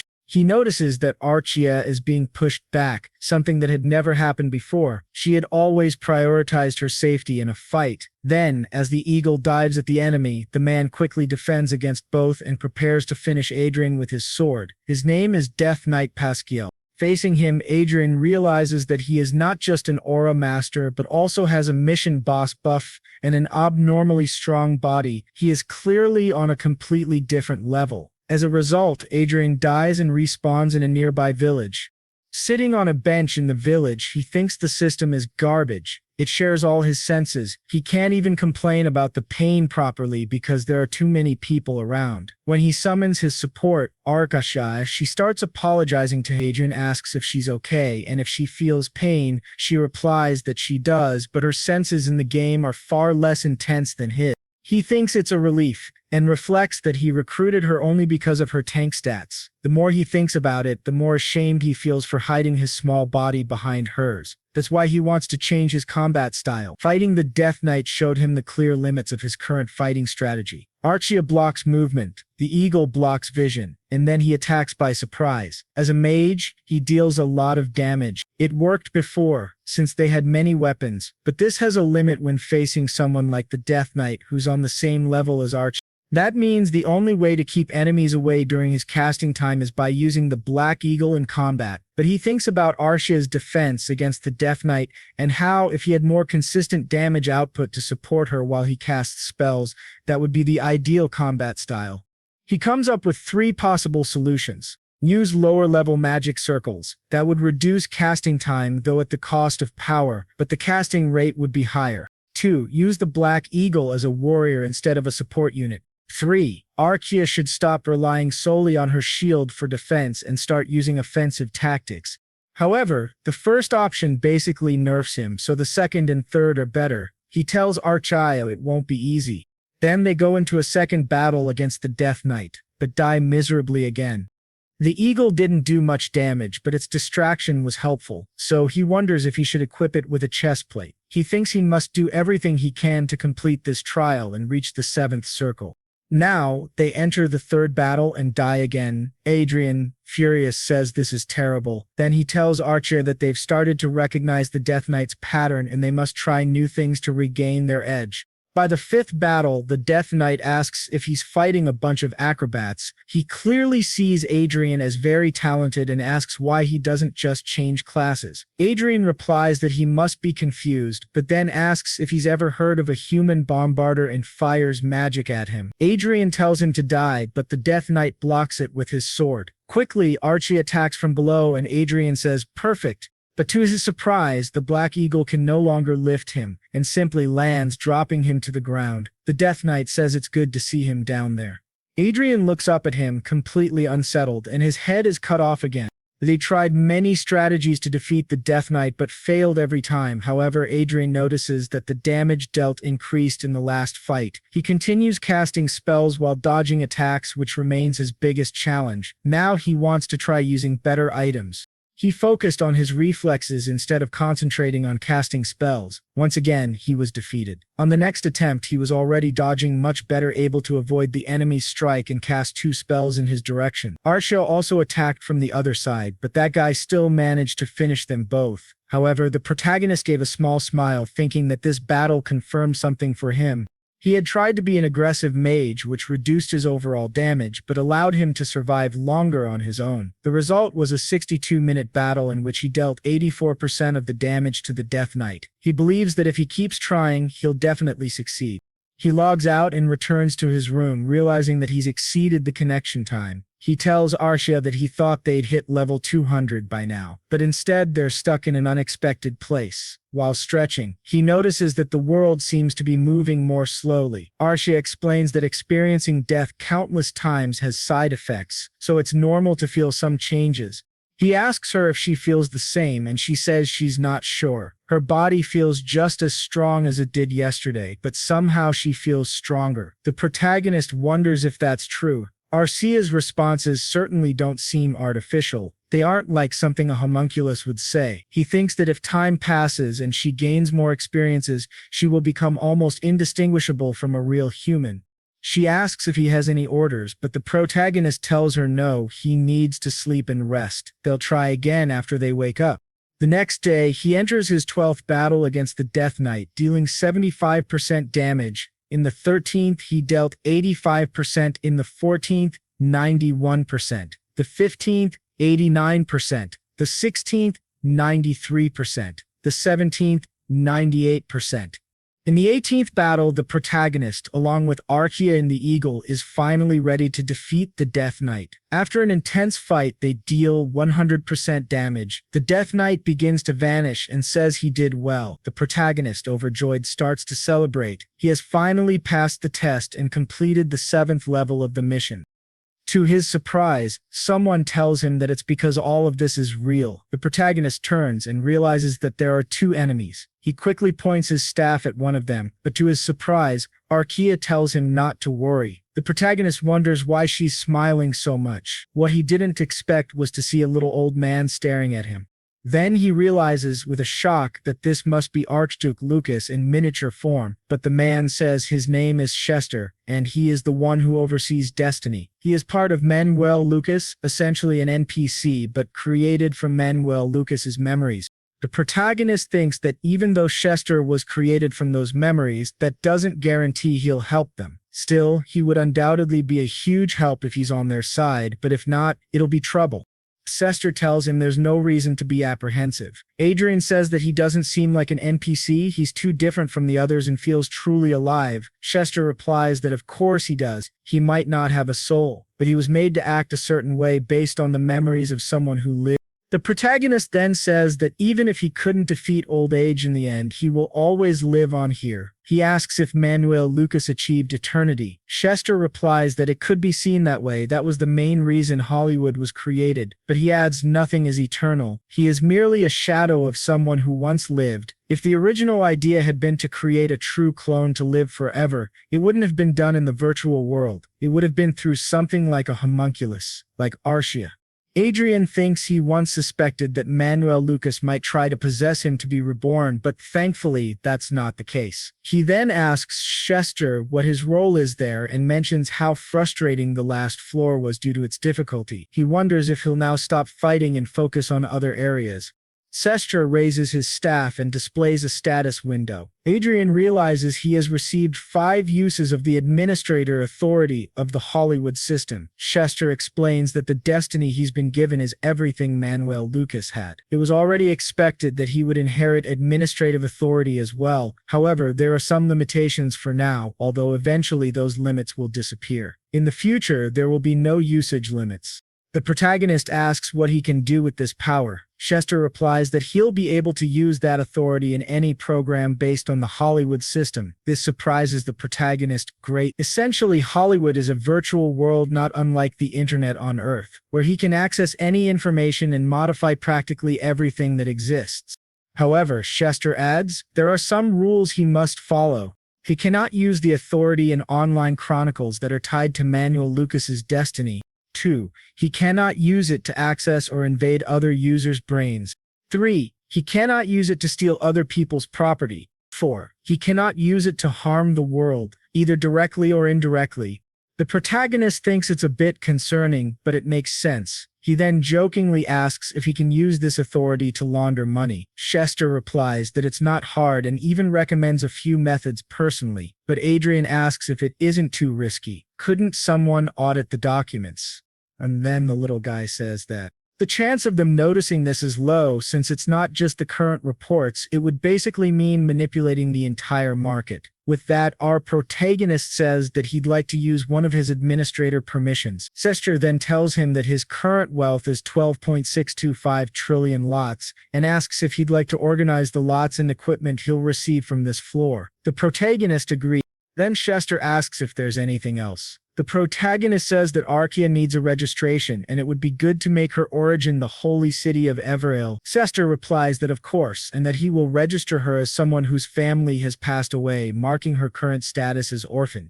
When the protagonist asks Chester if he would help him with the administrator authority, Chester says yes, but then a woman asks why he's gone so far for people he didn't even know. Chester responds that this is his way of showing affection and care for the world he left behind, so that the life of his successor wouldn't be as difficult as his own. This leaves Adrien quite confused, as those don't seem like the words of someone remembered as a legendary mage.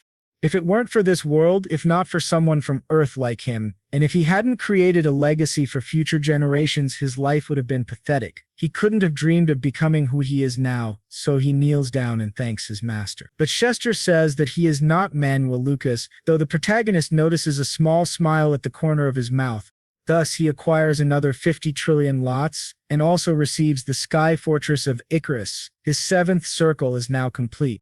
Meanwhile, in the city of Nichin, the former captain of the Order of Knights, Perseus, asks who Adrien is. The knight says he believes that the young master Adrien might be able to take control of the territory and develop it even further. He asks Perseus if he intends to support young master Adrien alongside him.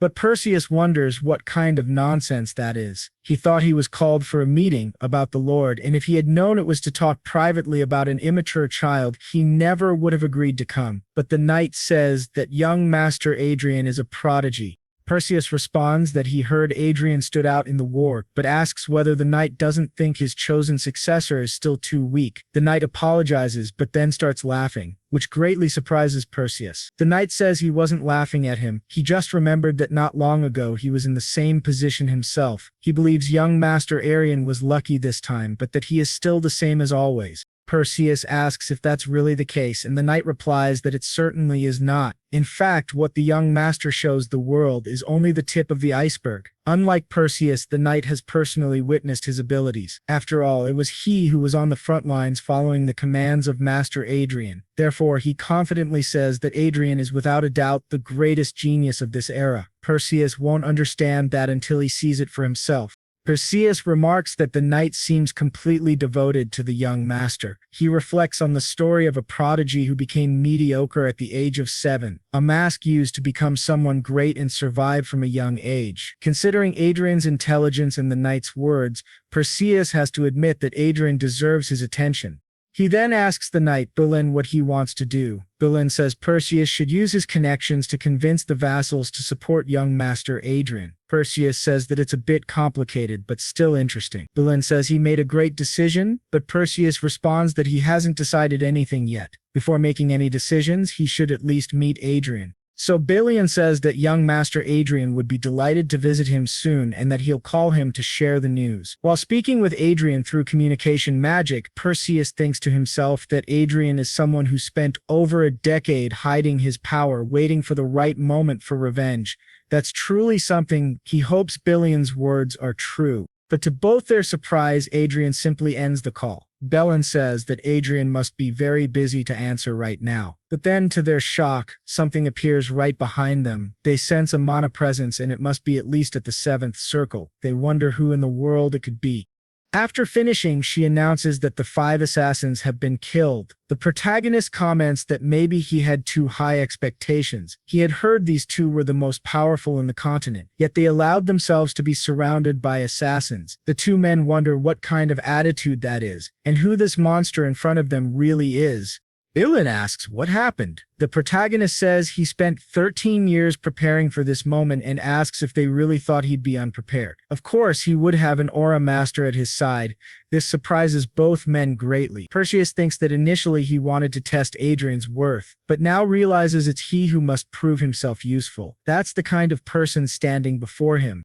While still stunned, the protagonist looks at Perseus, sees his status window, and thinks to himself that he's not bad at all. Will then asks whether the lady of the house sent them, and Adrien responds that obviously they must have a lot of questions. Then he snaps his fingers and casts Reparo, or restoration magic, repairing the entire house. Berlin comments that the stains, the blood and bodies vanished. It was truly incredible, but our boy simply asked them not to think too much about it, and said they needed to go somewhere else. He then activated another spell, shocking both of them as they realized it was a 7th circle spell called teleportation. Meanwhile, in the kingdom of Luas, part of the Hate Kingdom Alliance, the nation with the largest number of great mages, second only to the four great empires, if you asked anyone who the most famous mage was, they would all say one name: Duke Kane Riverdale. A great mage and a successful teacher who had trained 6th, 7th circle mages. They all said the same thing. The greatest mage in history was Archduke Lucas, but the greatest teacher was Duke Kane Riverdale. Picamno questioned if that was serious. Was he really a disciple of Duke Riverdale? And Adrien confirmed that he was, though he had died a few years ago. It was Riverdale who taught him everything he knew, and Adrien was able to learn it all without difficulty. This left Peely wondering when he had even trained, considering he spent most of his time in games, but Oscoto interrupted his thoughts and confirmed it. Yes, that was exactly it. The only place where he could train him without any restrictions was in the virtual world. Riverdale taught in both the real world and the virtual one. Still, Peely couldn't believe it. It sounded like a lie. A marquee falling from the sky. No one would believe someone like that was only 20 years old. It was better that people believed in the story, because if he used the title of Riverdale's disciple, no one would question him. Pacius commented that Adrien was certainly an eccentric man. To their surprise, the boy had even prepared fake evidence to support his story, proof that he was indeed a disciple of Duke Riverdale. He had asked Administrator Chester to create it as an alibi, and now he held various artifacts with Riverdale's aura, as well as a record claiming he had been a secret disciple that no one else knew about. That way, even the Riverdale family or his known disciples could trust him if they ever crossed paths. Adrien said he would have loved to declare himself the heir of Manuel Lucas's destiny, but no one would leave him in peace for the rest of his life if he did. He then told the two of them that he and Arshia would handle Anna and Cedric, so they shouldn't worry too much about expanding their influence or gathering people. Pacius asked why he had been called there. Then, the boy replied that this was never part of his plan to begin with, but there was something he needed him to do. He asked him to extend his left hand. When they touched watches, a window appeared in front of the boy. Explained that it was his second bank account, holding 20 billion lots, and asked him to form a group under his command to gather intelligence. This group would be in charge of doing the dirty work, a necessary part of achieving his plans. It was curious that he asked a knight for that kind of task, but Pacius acknowledged that considering they would be facing Marquee Haven, it might be necessary. Still, he asked if he was sure. That amount of money must have been hard, maybe even impossible to accumulate. But the boy asked him not to worry. He had acquired it very easily, thanks to his great talent for investing. In fact, he thought Pacius might faint if he knew he actually had 3,000 times that amount. Then he extended his hand again to Pacius and declared that he would remove Cedric from his position as heir to the family and would gain a level of power no one in the nation could disrespect. He asked Pacius if he would stand with him. Pacius knelt and pledged his loyalty. Back at Adrian's home, his stepmother was furious, saying that 5 expert assassins had vanished without leaving a trace. The butler confirmed this. She shouted that he had promised they could kill anyone, even a master of aura or a great mage. The butler agreed, but she angrily threw a wineglass at his head. After calming down a little, she asked where Pacius and Billion were. The butler said that Mr. Billion had returned to his unit, but Pacius had completely disappeared. She realized he must still be alive. Billion would have reported it if he were dead. She suspected those two were conspiring against her and couldn't ignore it. She remembered that her husband had told her to monitor Adrian and Sylvia closely. She felt she had no choice but to obey, because opposing Viscount Lawrence would be even worse. Still, if Billion and Pacius joined forces, they'd be unstoppable. She couldn't let them act freely because Cedric couldn't afford to have a rival. Time was running out. The butler asked if she wanted to deal with the Assassin's Guild again, since they had guaranteed they would finish the job. She questioned whether they should just kill Adrian, shocking the butler. In her sly way, she asked if he was afraid. "This is the easiest path," she said. "Yes, it's the only way. Don't even think about another option." The butler warned that if she went through with it, there would be no going back with Viscount Lawrence. Besides, young Master Adrien was now very famous. But she, seething with rage, asked how long he had worked for her. Trembling, the butler replied that it had been 30 years. She reminded him that he should know by now that she hates being contradicted. She poured wine over his head and asked if he thought she didn't know what he was up to. There was no other way, she claimed. "Do you think you're smarter than me?" she hissed. The butler thought he had tried to help only because of a spark of remorse for the young master. He knelt and begged for forgiveness, but she said, "Forgiveness? No, I'm going to frame you." That left the poor man utterly stunned.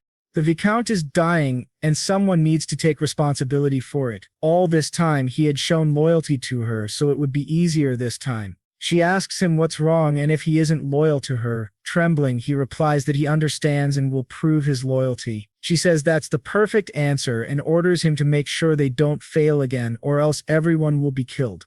The man thinks that she's discarding him after 30 years of loyalty just because he said the wrong thing at the wrong time, and it's too late to go back. If the young master manages to overcome this trial, maybe he can survive. Meanwhile, at the house of Count Diotes, they are celebrating the victory of the 23rd Division. They say they can finally return, and Count Diotes says he never thought he would receive recognition, thanks to young Master Lawrence. He's truly looking forward to the ceremony. The men beside him say that their family status has also improved thanks to him. They assure him that they will be their family's heirs and invite him to visit any time, promising to welcome him with everything they have. Our protagonist thinks they're taking credit for what he did, but he understands this is normal. It all happened because His Excellency trusted him and supported him with his great wisdom. However, Count Diotes says it would have been better if the war had lasted a bit longer, which surprises our protagonist. He asks what he means, and Walton explains that if the war had continued, he would have received more recognition and possibly become a lord. But with the current situation, the compensation will be limited to him only. Our protagonist realizes there's a big difference between inheriting a title and earning one on your own. No matter how much he rises in rank, without a county of his own, he can't pass on his title. Seeing Count Diotes looking a bit down, he says he didn't fight expecting anything in return. Diotes replies that it's a real shame. He has so much potential but lacks an environment where he can truly shine. That makes him sad. Still, he asks the protagonist not to worry about that and says maybe he could get involved with his family, which surprises the boy greatly. Diotes says he has a daughter and that if the protagonist is willing, he could make that happen. Our protagonist smiles and thinks, wait, what? A daughter? Just like that? Diotes asks him to please think it over. He'll always be welcome. But the protagonist also recalls that Count Diotes' daughter is rumored to be a maniac. Still, he thinks that now he can finally return, and for Ina and Cedric, unexpected things are about to happen. Now, the day after the end of the war between Hay and Crescent, the provincial army was immediately disbanded. Back at the airbase, the soldiers thank our protagonist once again and tell him to visit whenever he can. Returning home, the boy logs into his game once again, thinking he's getting tired of leveling up like crazy every time he gets a bit of free time. The level requirement for the level 8 mission is 250, but his current level is only 202. It's been 10 days since he hit level 200, but he doesn't feel like he's making any progress. As he gets stronger, so do the monsters. The experience cap has increased as well, so it's no longer possible to level up once per day like before. He thinks the monster they just killed would require at least 5 people. Maybe he needs to recruit a new member for his group, but he shouldn't draw too much attention. Since he has a stroke of luck, it's better to advance slowly and steadily, eventually reaching the max level. He calls Arshia, but she remains still, and he wonders what's wrong. Just then, a bird appears behind him. He asks what's going on, and suddenly he feels something. Looking around, he wonders if something happened outside. He quickly logs out and sees Arshia fighting someone. He activates the large shield in his ring, and Arshia says they're assassins, the same ones they dealt with last time. Adrien asks since when assassins use swords, and aura-infused ones at that. Arshia replies she's not sure, but they're equipped with aura swords and armor, and there are 3 of them. Our protagonist remains calm despite 3 elite fighters trying to kill him. Arshia says Mr. Bilwin was prepared for any attack and delayed them. Their vanguards are dealing with them now. Adrien thinks that if they have 5 vanguards, it shouldn't be hard. However, Arshia says it won't be that easy just as the roof of the ship is completely shattered. He looks up and sees a heavily armored golem. Arshia says there are 6 in total. Our hero remarks that it seems the madam sent the devil after him instead of Bilan and Sir Perseus. He asks Arshia if an aura sword should be enough.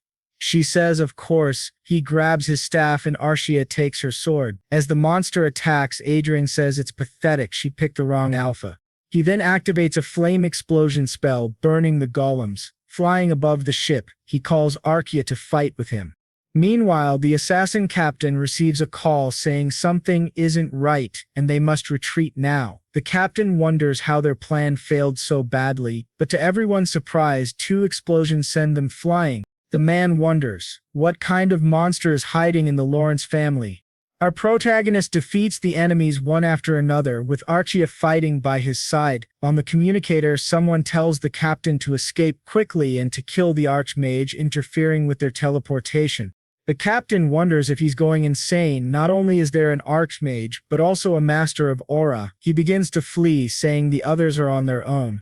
But quickly, our protagonist casts a spell on the man, and Arshia swiftly cuts off his arm. Just as she's about to kill him, Adrien orders her to stop. Adrien says there's no point in him trying to escape. That man thinks it's impossible. They were completely annihilated. Then our boy suggests helping him, but to their surprise, the man suddenly collapses. Adrien asks what happened, and Arshia checks his body and says he's dead. It seems he bit into the poison capsule hidden in his teeth. Adrien realizes he doesn't have much experience dealing with assassins and underestimated their determination. Meanwhile, the vanguards question whether young Master Lawrence is truly that strong and if the vice commander knew about it. Dayan responds that young Master Adrien is a disciple of Duke Verdial, which greatly surprises them. Dylan adds that not only they, but the entire family underestimated him. Everyone knows how incredible Duke Verdial is, but he believes young Master Adrien became this powerful because he's something special. He was making plans for the future while acting humbly and deceiving everyone around him just to survive. But now the tides have turned and surely they should reconsider and join him. Adrien thinks to himself that Dylan is definitely skilled at influencing people. Back at home, Adrian's worried mother runs to him and asks if he's okay and if he got hurt anywhere. His father, right behind her, tells him he worked hard. Observing this, Adrien thinks it's completely normal to hold a parade to celebrate after receiving a battlefield medal, but it feels too calm. His father apologizes, saying there should have been a grand reception, but Adrien replies it's fine. He doesn't like noisy events, while thinking that it must be because of Anna and Cedric. His father says that in exchange they prepared a grand banquet and now they will celebrate his return with food and drink. Looking up, Adrien sets his aerial fortress to energy-saving mode. At the banquet, the knights say it was their greatest honor to fight alongside young Master Adrien, and they're very grateful. Then, his father asks how he learned to win people's hearts on the battlefield. But before Adrien can answer, Anna suddenly appears, shouting his name, and Adrien notes it's been 3 months since they last saw each other. Cedric's mother welcomes him, while Adrien thinks Anna looks like she's seen a ghost, and he doesn't understand who that man with her is. He realizes it's Maurice Juger, and his impression is one of relief and happiness. He hears that Maurice worked for her for 30 years, so why is his impression of him so favorable? To Adrien's surprise, he notices that the one leading Enem and Cedric's faction is Commander Crone, whose impression of Adrien is hostile. Cedric comments that as someone bearing the family name, Adrien did a great job, though it's nothing special, and he should be praised. Adrien smiles, thinking it's nonsense. He'd love to cut their heads off right now, but he needs some justification first. After all the things these bastards did to him, how could he consider giving them a quick death? Cedric calls him a rude bastard and asks if he enjoys being praised. Adrien laughs and says he really thinks Cedric believes he'd be happy hearing compliments. He acts as if he's capable of anything, which surprises everyone, while Adrien thinks that what he truly wants is to create a scene and use it as justification so they'll deserve to die. He tells Cedric that he can already imagine him ignoring tactics and dying recklessly after charging forward, which infuriates Cedric. Adrien then asks if people shouldn't get smarter with age, and that's why his vassals call him an idiot behind his back. Cedric gets even angrier, and Adrien adds that perhaps his ignorance comes from his mother's side, which shocks everyone. Cedric's mother asks what he means by that, and Adrien retorts by asking if she has something to say, telling her to stop pretending to be refined because it doesn't suit her. Cedric laughs and says this brat got even more insolent after returning from the battlefield. He draws his sword, saying Adrien doesn't even know what fear is anymore. Adrien's mother behind him tells Cedric to stop. Adrien is tired after coming from the battlefield and asks him to put the sword away. His father demands to know what he thinks he's doing, but Adrien calmly tells them to stay back and just watch. Cedric approaches and says Adrien is playing tough now. He understands the sudden attitude. It must be because of the investigation into that rebel. He asks how Adrien dares to try and bring down their family and if Bolin has gone mad. This confuses both parents. Cedric accuses Bolin of persuading Adrien to try to destroy their family. His mother says this is absurd and asks if it's really true. Cedric orders them to capture the rebel immediately. To his surprise, no one responds.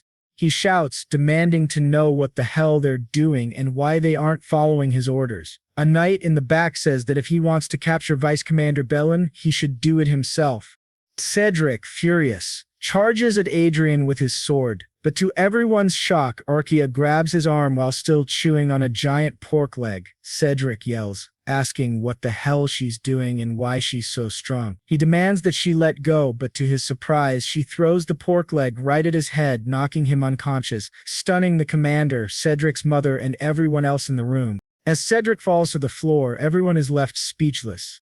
Adrien just smiles, looking down at the completely disoriented Cedric. But then from the back, their commander tells her to stop. If she crosses the line again, she'll answer to him. Adrien then asks if it's not him who's been crossing the line all this time. After everything he's done, so many things that he probably doesn't even remember.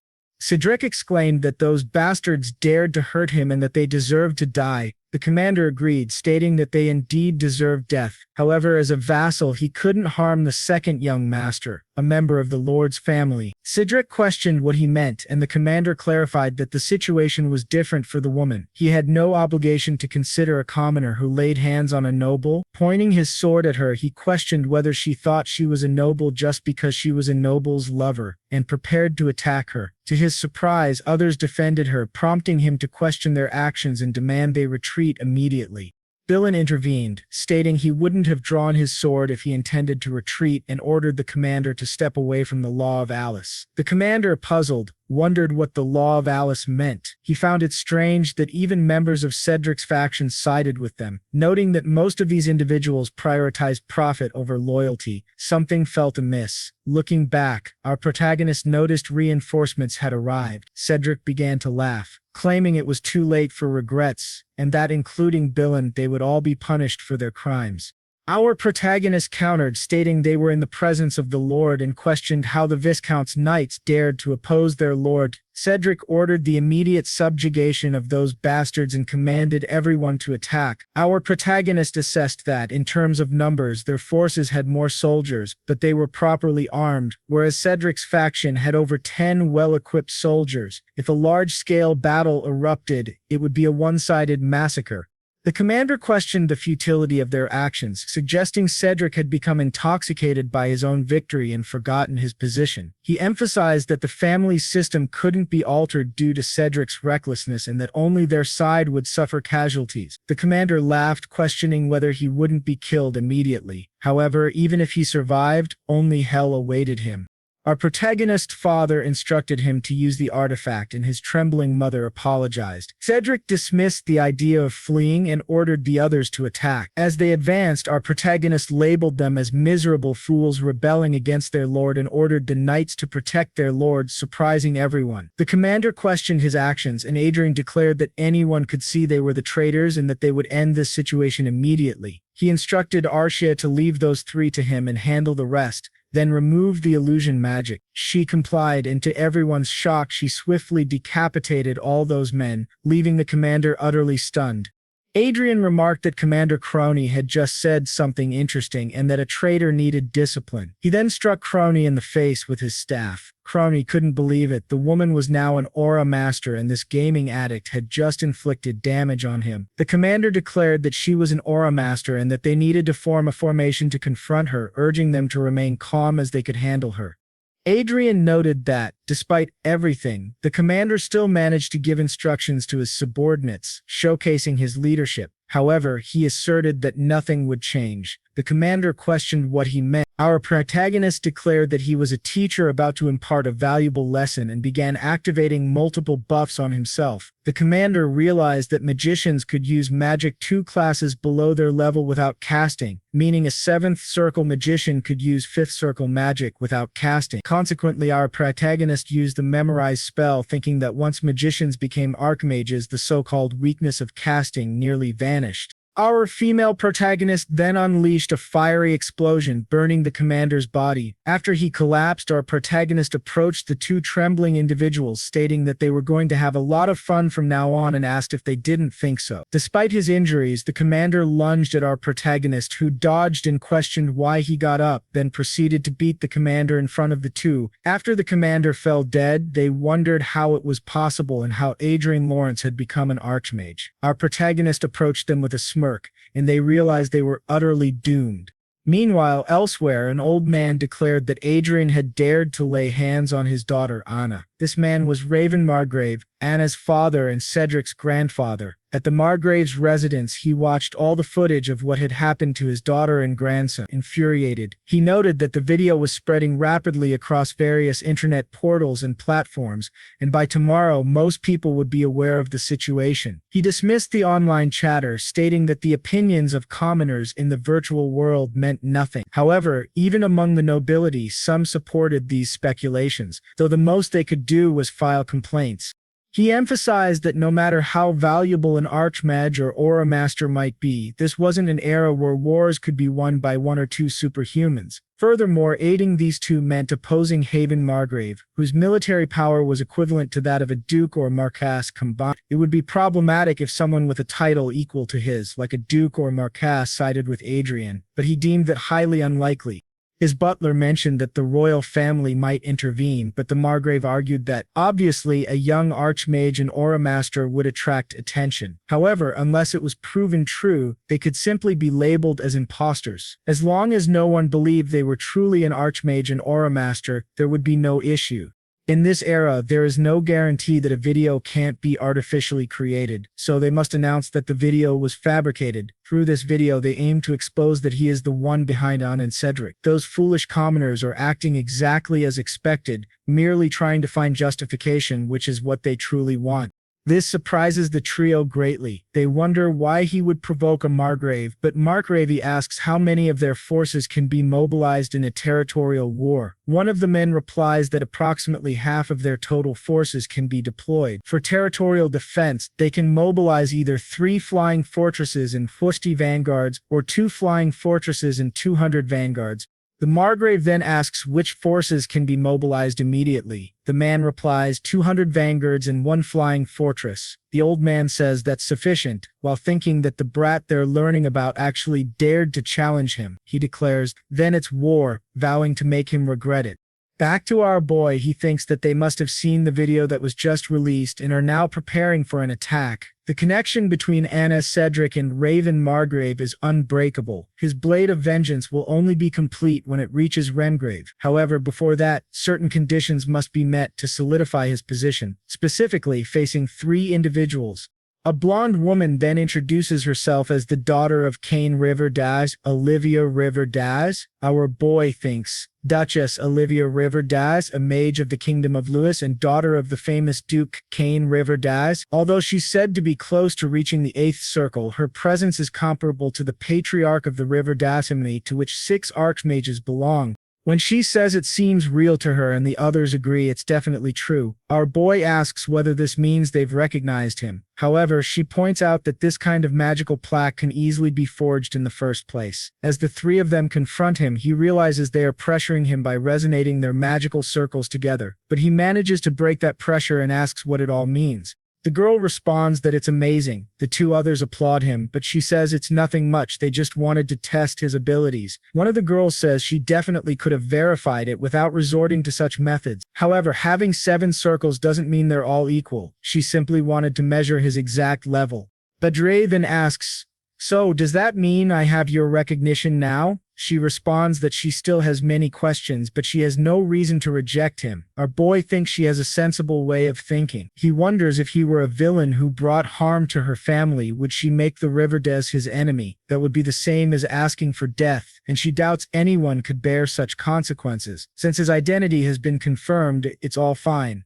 Then our boy says he would like to make a request, which surprises the three of them.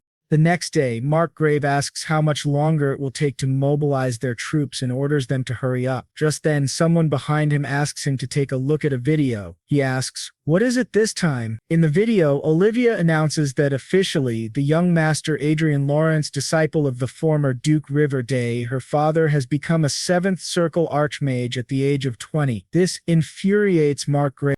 She says Adrien is a rare magical genius, a talent expected to reach the 8th circle, and the Riverde family will do their best to help him and will spare no effort in supporting his growth. Anna's father realizes Adrien was one step ahead, as if he were reading his mind.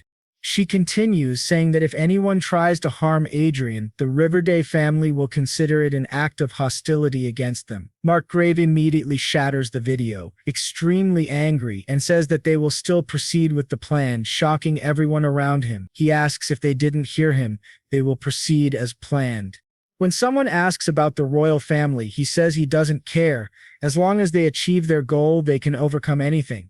Karin, standing behind him, warns him that Riverde is backing Adrian Lawrence and that they should cancel the expedition, but the old man, still furious, says he doesn't care. They're foreigners anyway, which shocks the three. He adds that he's sure Adrien will feel relieved they won't be able to attack him, which will make the surprise attack even more effective. They must complete preparations and mobilize the troops as soon as possible. To his surprise, Adrian's eagle is silently watching them, relaying everything to Adrien. It flashes back a few moments earlier, with Olivia asking if he really wants to hold a press conference and whether that's what he's requesting. Adrien confirms, and she says she now understands the situation he's in. If he wants, she can offer him more support as a fellow disciple. But Adrien replies no, she only needs to reveal that he is a disciple of the former Duke Riverde and a 7th Circle Archmage. He doesn't need anything more, which leaves her slightly doubtful. Smiling, our boy tells Arshia that it's time to go. He thinks that, when it comes to his vengeance, he doesn't want to depend on anyone. He wonders, isn't revenge something one pursues for personal satisfaction? Everything must go according to his plan, under his leadership. We return again to that moment, with her asking why and Adrien answering, "They are my prey, and I don't want to share the joy of hunting them with anyone else." In the dungeons, they manage to break free and begin to flee. In Anna's hand is a key. As they run for their lives, she says that living like this is the same as being dead, and her father will never leave them alone. Cedric asks if they're really going to do this, but she replies, "What else can we do? We can't live like this." Cedric agrees, and she tells him to shut up and keep running. Now on the roof, she looks at the sky and clicks the key. A message appears and she is transported to the airborne fortress. Upon arrival, they remove their cloaks and she says that the peasant is truly something, but she'll make sure he dies. If he really thinks she's going to stand by, he's wrong. With that flying fortress, she can destroy both him and the viscount. With her key, she activates the fortress. The system asks who she is and she responds, "Anna Lawrence, her identity is verified." When asked if she is trying to activate the fortress under threat, she says no. The activation is then completed. Anna orders the main cannon, Firestorm, to be prepared, aimed at Viscount Lawrence and fired on her command. But to her surprise, our boy tells her to shut up, saying she acted exactly as he predicted. He thanks her for unlocking the fortress's security. She wonders when he got inside, but to her shock, Arshia has already defeated everyone and is holding Cedric. Our hero says that trying to shoot the viscount with a flying fortress only adds to her list of crimes, and the Marquee Raven's troops are almost here. She and her brother will have to protect this land with their own bodies. This stuns her. Our boy says, "That's what I wanted to see. If you're guilty, then you should be nervous. Do you really think your crime should make you so proud?" He then throws her to the ground and says the fortress had many layers of security, but she kindly unlocked them all for him. Anna tells Adrien she's not sure what he's trying to do, but suggests they calm down and talk, as emotions are running high.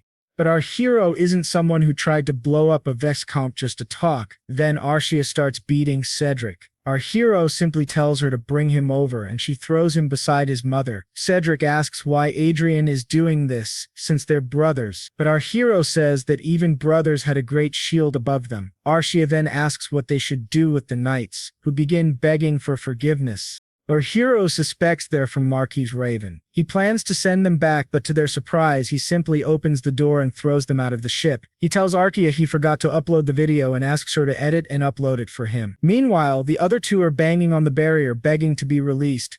With that, our boy says he will use media platforms politically. He posts the video of Anna aiming the fortress's main cannon at Viscount Lawrence's house. Upon seeing the video, Mark asks if he can just kill all the commoners making those stupid comments. Mardo says it's possible, but not easy. The site is under the jurisdiction of the Union of Elia, which doesn't release users' personal information unless it's a serious crime.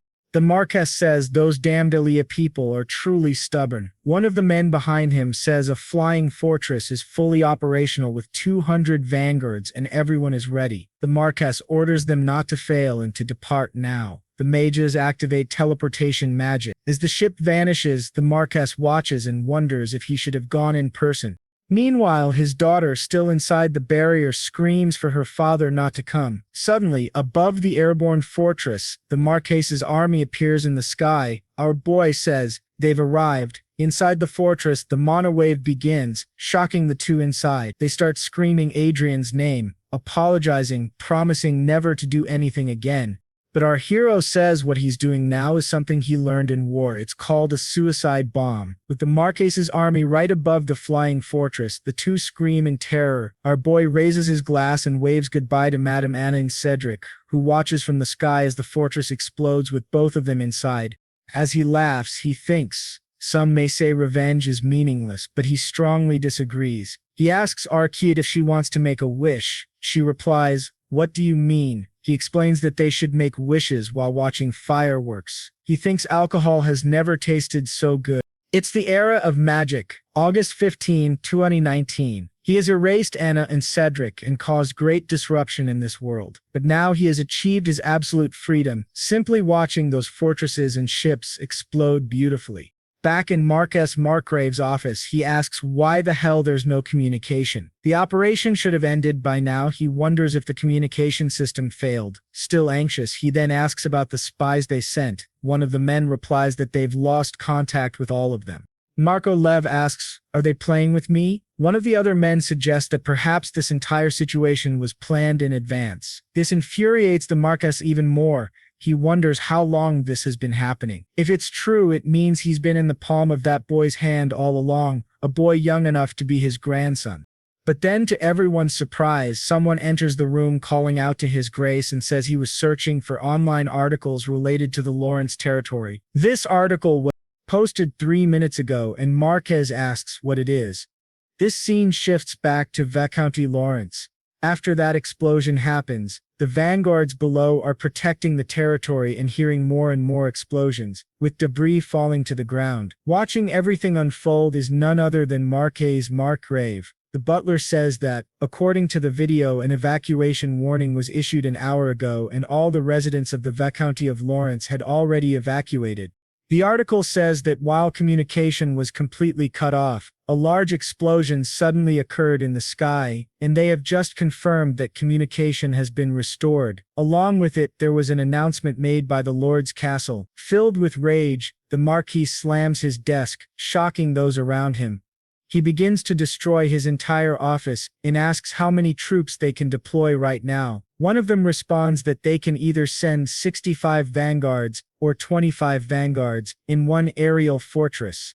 The Marquis reflects that if previously the deployed troops had a force equal to 5 aerial fortresses, then based on the video, it's clear that Adrien sacrificed his aerial fortress in a suicidal attack. Regardless of how old Adrien's fortress was, it should not have suffered any damage, yet its explosion released a massive flow of mana, tearing everything apart. This means Adrien knew his movements perfectly. Still, the Marquis believes Adrien could not possibly repeat such a feat a second time.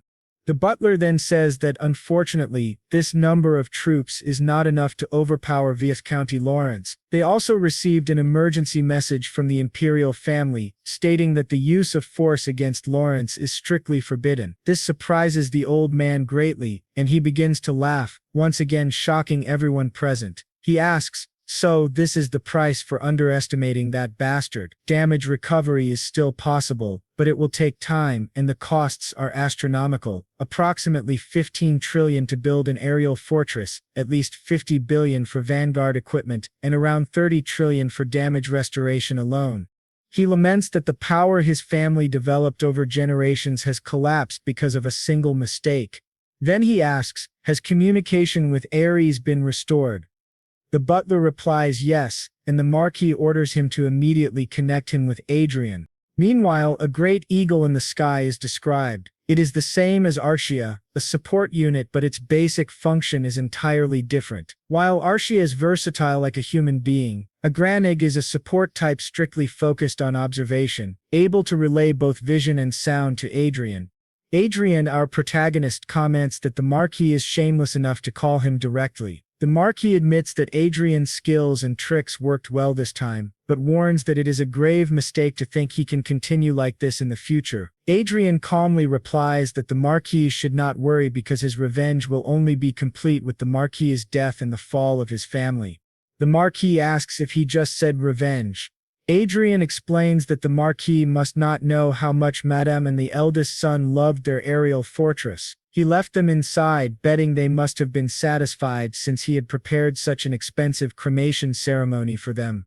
Enraged, the marquis says that just because Adrien's strategy worked once, he has forgotten how terrifying the world truly is.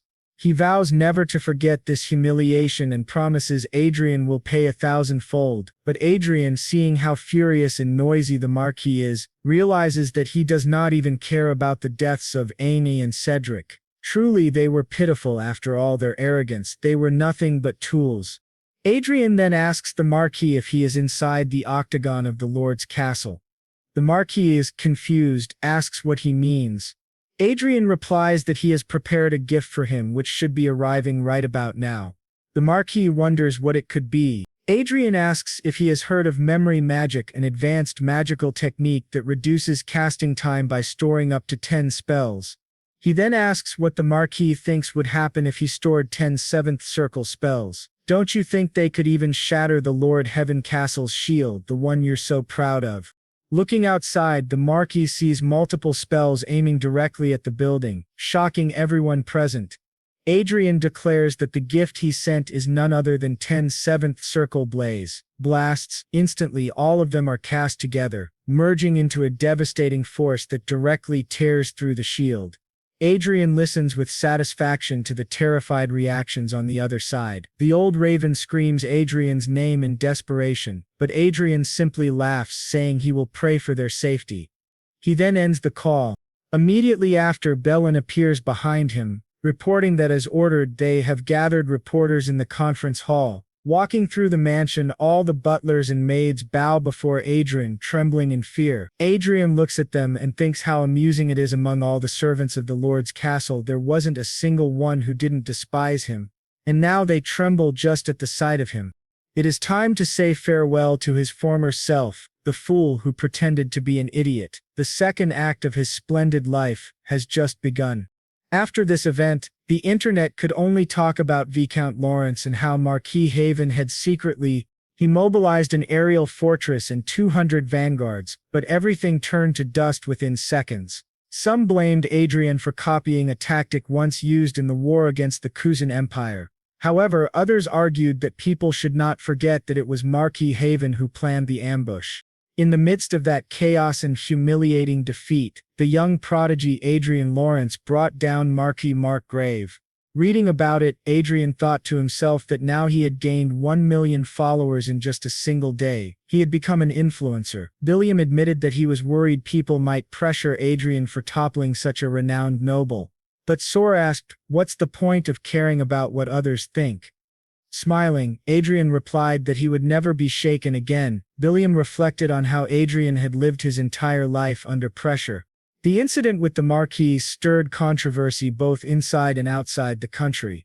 Some articles criticized him, since the Haven family was still standing. However, public opinion overwhelmingly favored Adrien.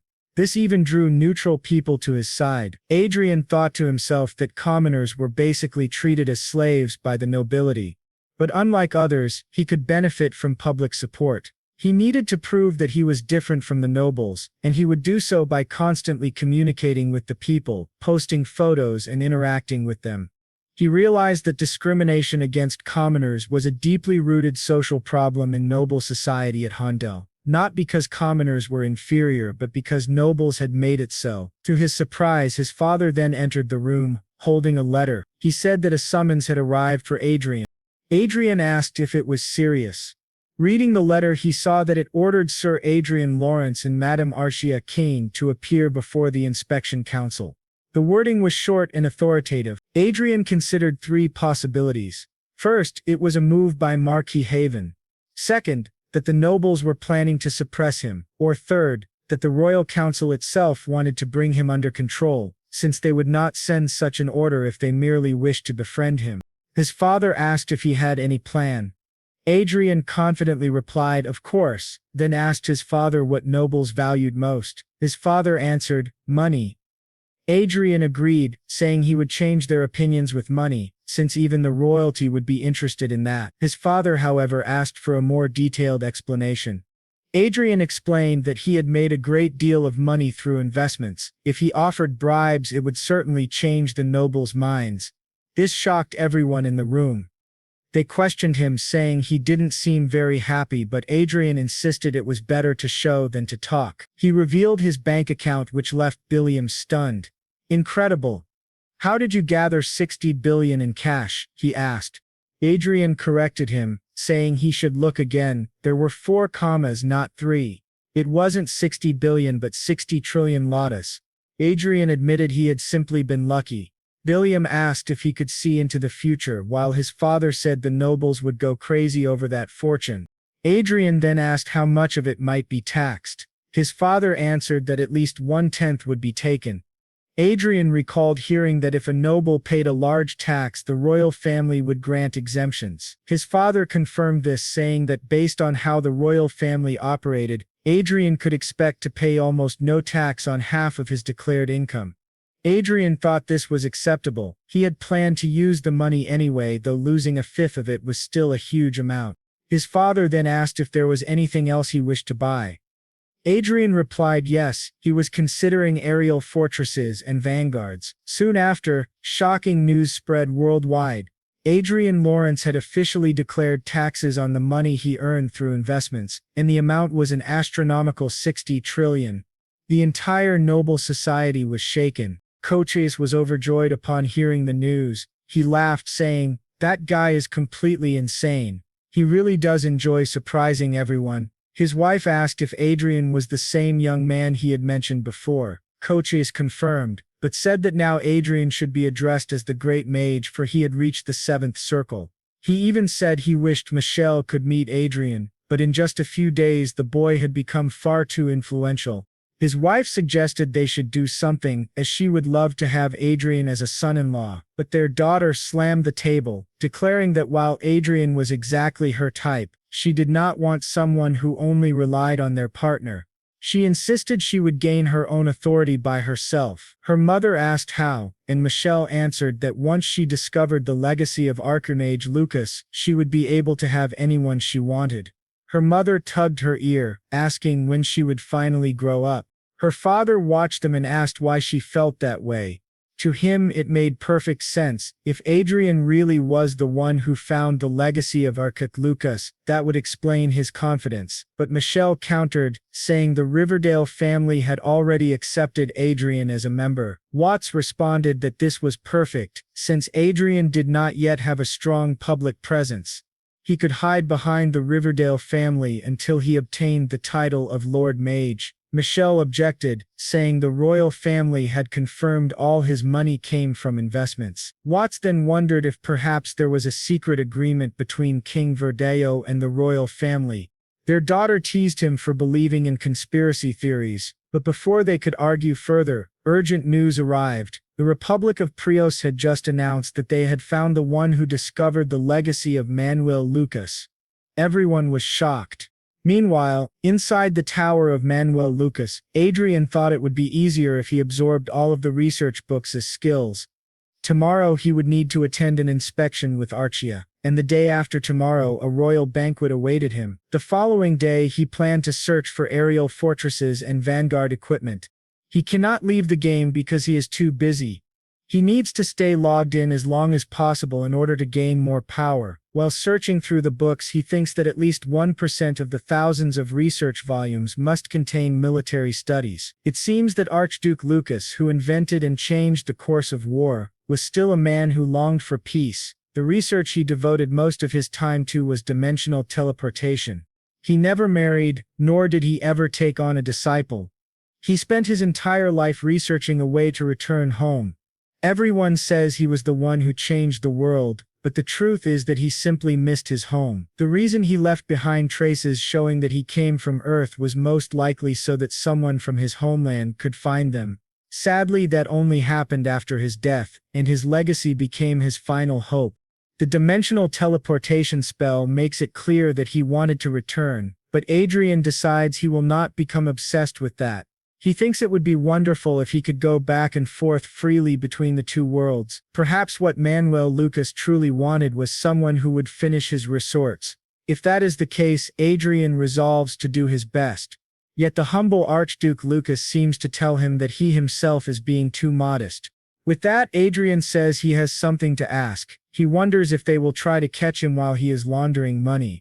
Karen replies that there is only a small chance of that happening. If investigators were to track every single investor in the world and combine all the transactions, they would see there is more money than exchanges actually recorded.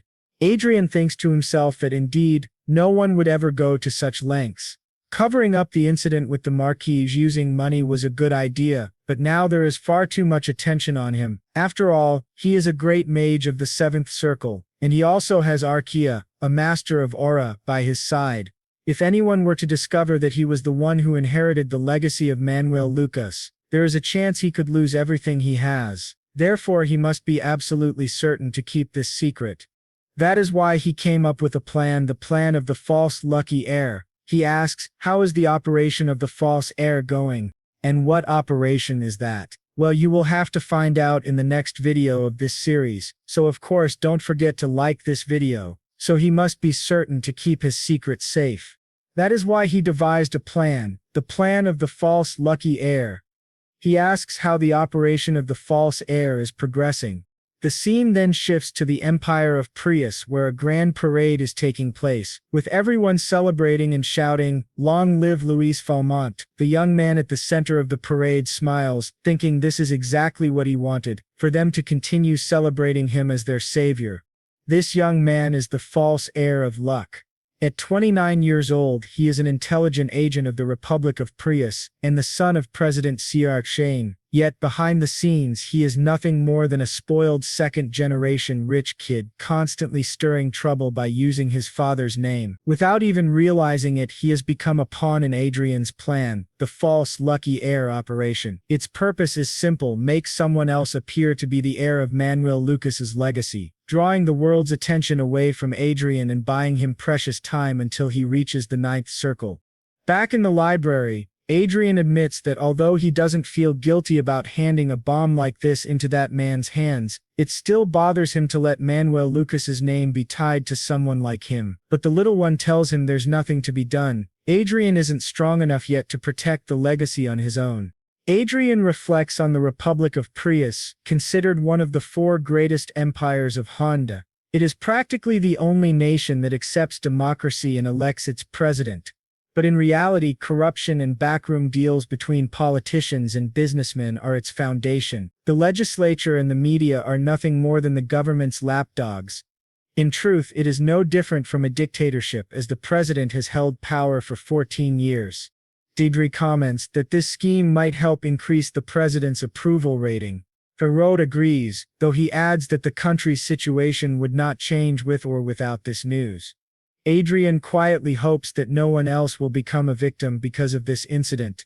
Meanwhile, Manuel Lucas's spirit remarks that once the truth about the false lucky heir is exposed, it will be difficult for Luis and the president to remain unscathed. In the long run, their actions will bring about major changes in the corrupt regime of Prius. Adrien asks that innocent victims be identified so that he can prevent further suffering. The little master says he would prefer to refuse, but agrees to his request this time, admitting that the reason they've come this far is due to Adrien's lack of consideration. Still, he finds it unexpected that Adrien would care so much for the lives of others. He asks him, "Didn't you kill Cedric and Marquis Haven's forces without hesitation?" Adrien answers firmly, "Because they were my enemies. That's different." The little master agrees, saying that it is the right mentality to show no mercy to enemies while doing everything possible to protect innocents. In those moments, Adrien almost seems more human than an artificial being. He wonders if once he reaches the ninth circle he would be able to create beings like Arshia and Chester. His little master then asks if he still does not want to use his last administrator's privilege. Adrien shakes his head, "Not yet. He will save it for the very last resort. For now his level is 205 and it will take time before he reaches level 250, the first condition to begin the 8th legacy mission." The three of them then pass through a door, but the scene shifts to a mansion. Inside, the servants whisper among themselves. They say they've heard that Lord Lawrence is planning to buy 5 aerial fortresses. Some wonder if it's even possible, since the maximum number of fortresses a baron or viscount is allowed is 1. Others say he is even planning to gather the maximum number of vanguard forces. Some of the maids ask if it is truly safe for one family to hold so much military strength. Dioclus replies that of course it is. After all, titles are granted based on merit, and if talents like Adrien were treated carelessly, they might defect to another nation. He is not only a great noble in name, but also someone who will be granted the military power fitting of his station.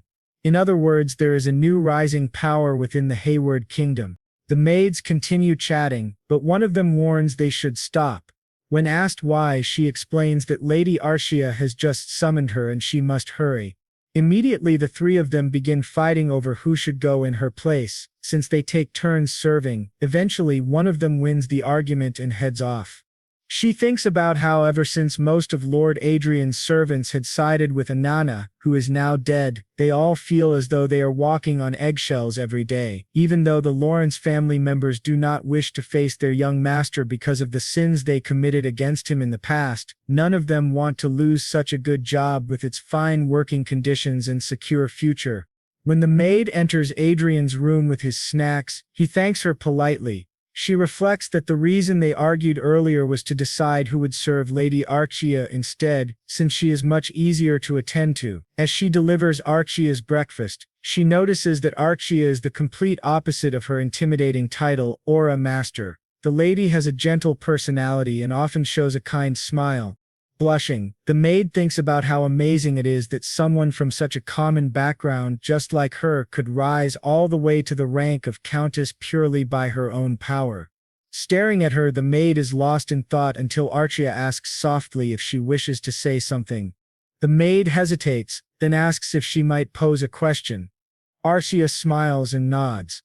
The maid gathers her courage and asks, "Will the young Lord Adrien?"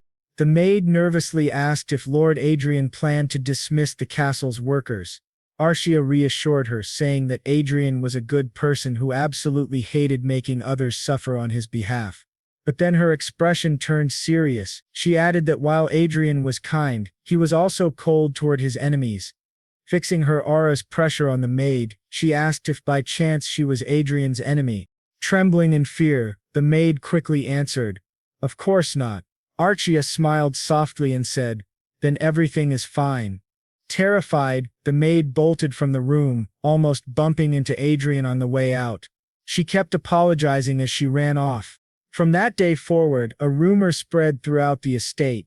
Adrien never forgot either kindness or betrayal, while Lady Arshia was merciless toward anyone who dared trouble the man she loved. Later, one of Adrien's new recruits nervously asked if he could really follow them inside the royal castle. Adrien replied yes, and asked what he meant. The boy explained that he and Cedric were still weak compared to others. Adrien thought back to the war against the Cry Empire when he had been preparing something besides building strength, identifying talents with great potential using his magical glasses. Eric commented that he didn't believe the young lord had summoned them without reason, that Adrien surely had a plan. Adrien admitted that if one could call it a plan, it was simply that he had chosen them because they had a bit more experience. Currently, Adrien had 4 vanguard escorts, and together with Lopes and Eric, members of the Institute of Talents, they were on their way to the royal castle to be inspected by the auditor. Adrien warned them that many nobles would likely be present today. If they were lucky, they might even see members of the royal family. He reminded them to carefully observe the individuals leading the kingdom. The blond boy nodded eagerly, promising to do his best, while Adrien thought to himself that the boy would need to grow more confident if he wished to succeed in the future. The driver then announced they were arriving at the teleportation portal. Adrien instructed him to proceed. Once they passed through, they arrived in another city. The young recruit gazed in awe out the window, enchanted by the sight, while Adrien quietly reflected that they had finally reached the capital of the Hebert kingdom, the city of Leonal. As soon as they stepped out of the carriage, crowds of people whispered excitedly, remarking that Adrien and his companions looked even more handsome in person. They made their way toward the royal administrative building. At the entrance, a butler commented on their popularity. Adrien dismissed it, saying it was only the media that had placed them in the spotlight, but the butler replied that Adrien had no idea how frenzied the public had become over him recently, much to the displeasure of the higher nobility. This revelation surprised Adrien. The butler continued, explaining that Adrien had become famous among the non-heir nobles, admired for earning his position entirely on his own merit. Adrien put on his magical glasses and identified the man as Baron Harris, also known as Baron Walker, the leader of the noble inspectors. His talents included intelligence, administrative power, leadership, and learning ability. Adrien greeted him as Baron Walker. Embarrassed, the man apologized for speaking too much and asked Adrien to forget his words, but to his surprise, Adrien replied that he wasn't referring to that. Instead, Adrien handed him a card. Baron Walker asked if that wasn't Adrien's personal card, and Adrien explained that when he acquired his own territory, he would be looking for a skilled administrator to manage it. If Baron Walker were interested, Adrien asked that he please get in touch, promising the best treatment possible. The offer left the Baron astonished. Soon after, Skywalker announced that they had arrived at the royal palace and would be entering Investigation Chamber 1. He explained that only Sir Adrian Lawrence and Lady Arshia Klein could go inside and that the inspection would last 2 to 3 hours. The others were asked to wait in the lounge. Adrien, however, told them to walk around and that he would call them once the investigation ended. They all agreed and wished the pair safety. Baron Walker also cautioned Adrien to be careful since it was impossible to know what might happen inside. Adrien smiled, thanked him for the advice, and thought to himself that he always had the option of leaving the country if things went wrong. Upon entering, Adrien and Arshia found themselves surrounded by several figures. To Adrien's surprise, he immediately understood Baron Walker's concern. 2 powerful figures were present: the chief inspector of the nobility Douglas Hamilton, and the second prince, Luke Wynhyde. Adrien wondered why the second prince himself was sitting before him. He greeted them respectfully, calling it an honor to meet the commander of the royal guard. The prince responded, remarking that he already knew Adrien was no ordinary man. He was, in fact, an archmage. Adrien answered sharply that had he not known the prince's identity, he might have thought him a spy for such words.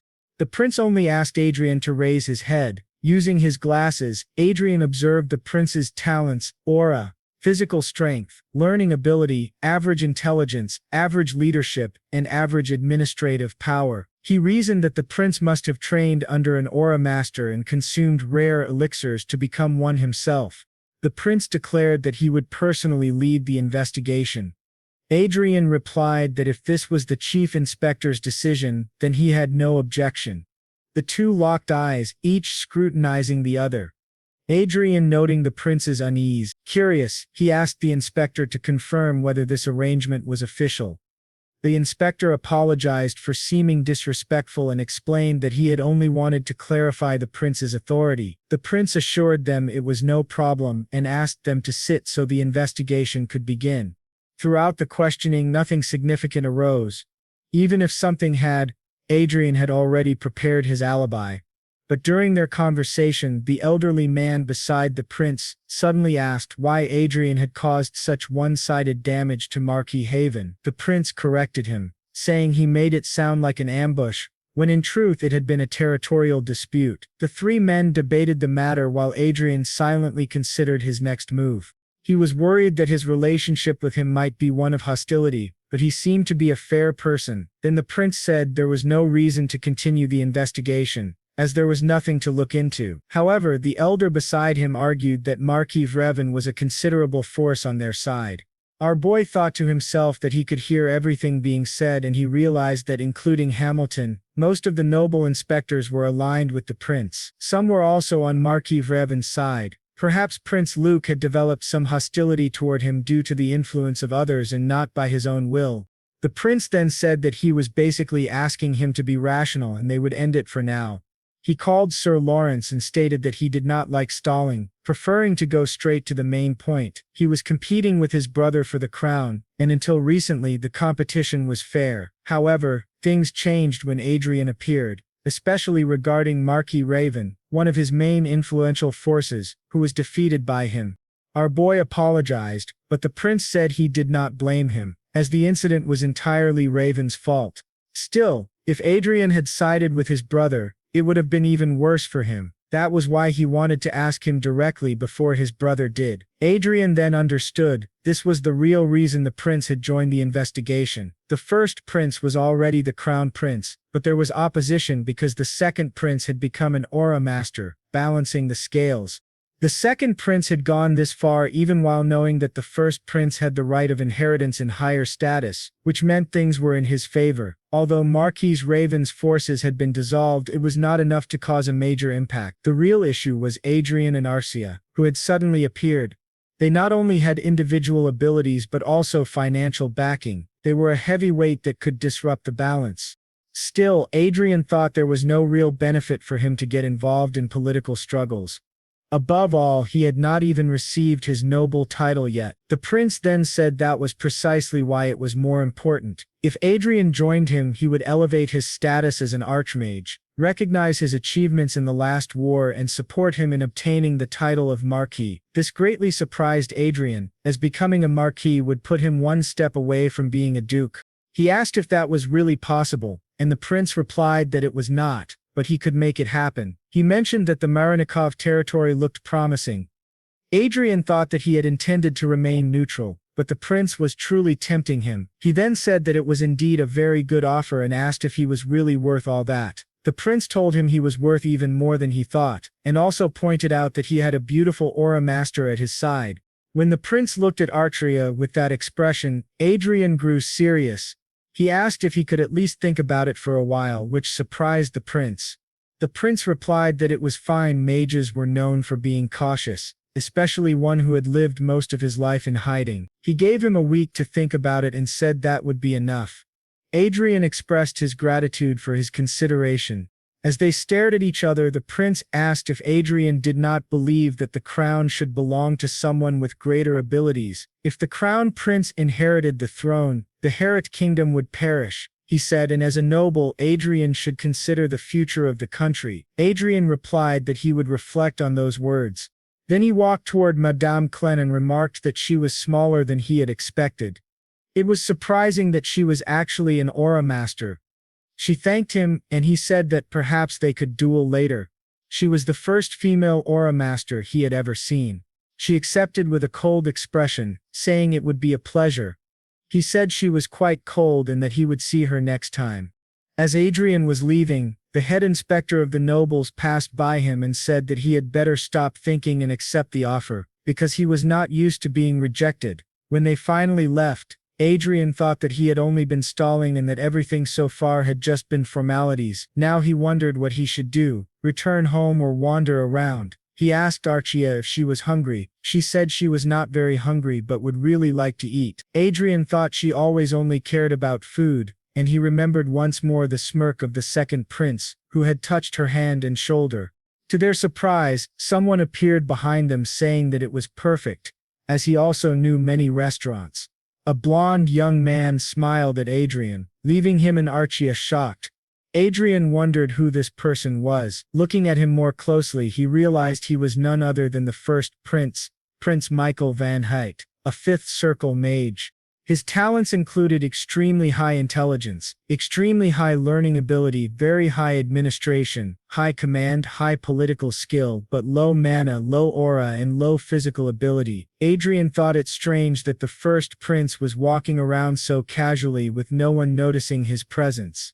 The prince said that they really were an archmage and an aura master, and it seemed they had recognized him. He commented that his disguise spell did not work on people who were not idiots like his brother. Adrien thought the way he was speaking did not resemble how a crown prince should sound. One thing came directly to his mind as he stared at him. He was certain he could never afford to make this person his enemy. So, he told the prince that he expected a luxurious dinner. The prince replied with a smile that he would guide them to the right place. As they walked together, Adrien thought to himself that the prince's profile was far too good for a mere human. His talents were heavily focused on politics and administration, but he had never seen anyone with three extremely high attributes, except for Arshia. Actually, upon reconsideration, Prince Michael was even superior to Arshia in terms of overall talents. Her strengths were concentrated mainly on her swordsmanship, while his were broad and deeply influential. His mana is low, but he became a high mage with his intelligence. Then the prince says that it seems she has many questions about him, while Adrien says that he is even more mysterious than his younger brother. The prince replies that they have arrived, and when they enter, Adrien asks if this is a teleportation room. He thought they couldn't use this type of spell inside the castle, and asks if there is a barrier of interruption around the entire place. The prince asks if he didn't know. The castle is filled with electric stones underneath, and sometimes they conflict with mana, causing interruptions in teleportation spells, but if he presses the button, that barrier is undone, and Adrien realizes he just disabled the interruption spell. The prince then says that they will be going now, while Adrien thinks in his head that he knows this person is not ordinary and wonders who this crown prince truly is. After they move to another place, the prince says they will enter here, and things will be more relaxed. Once again, he presses the button and activates the barrier, saying that the interruption spell is functioning again. Adrien thinks that it is the prince who is controlling it. The second prince probably has no idea that the first prince is playing with the castle's security, but there is no way for him to know because he is just an idiot. Adrien wonders if he should say that it is an honor to meet the crown prince, and the prince replies that yes, it is also an honor to meet them. The butler then asks if they are back, and Michael asks if the food is ready. The butler says yes. Adrien asks if this is the crown prince's palace, and the blonde prince confirms that it is exactly so. The head chef of this palace was personally hired, and he can guarantee he is one of the best in the country. The prince then asks if Adrien knew that he follows him on SNS.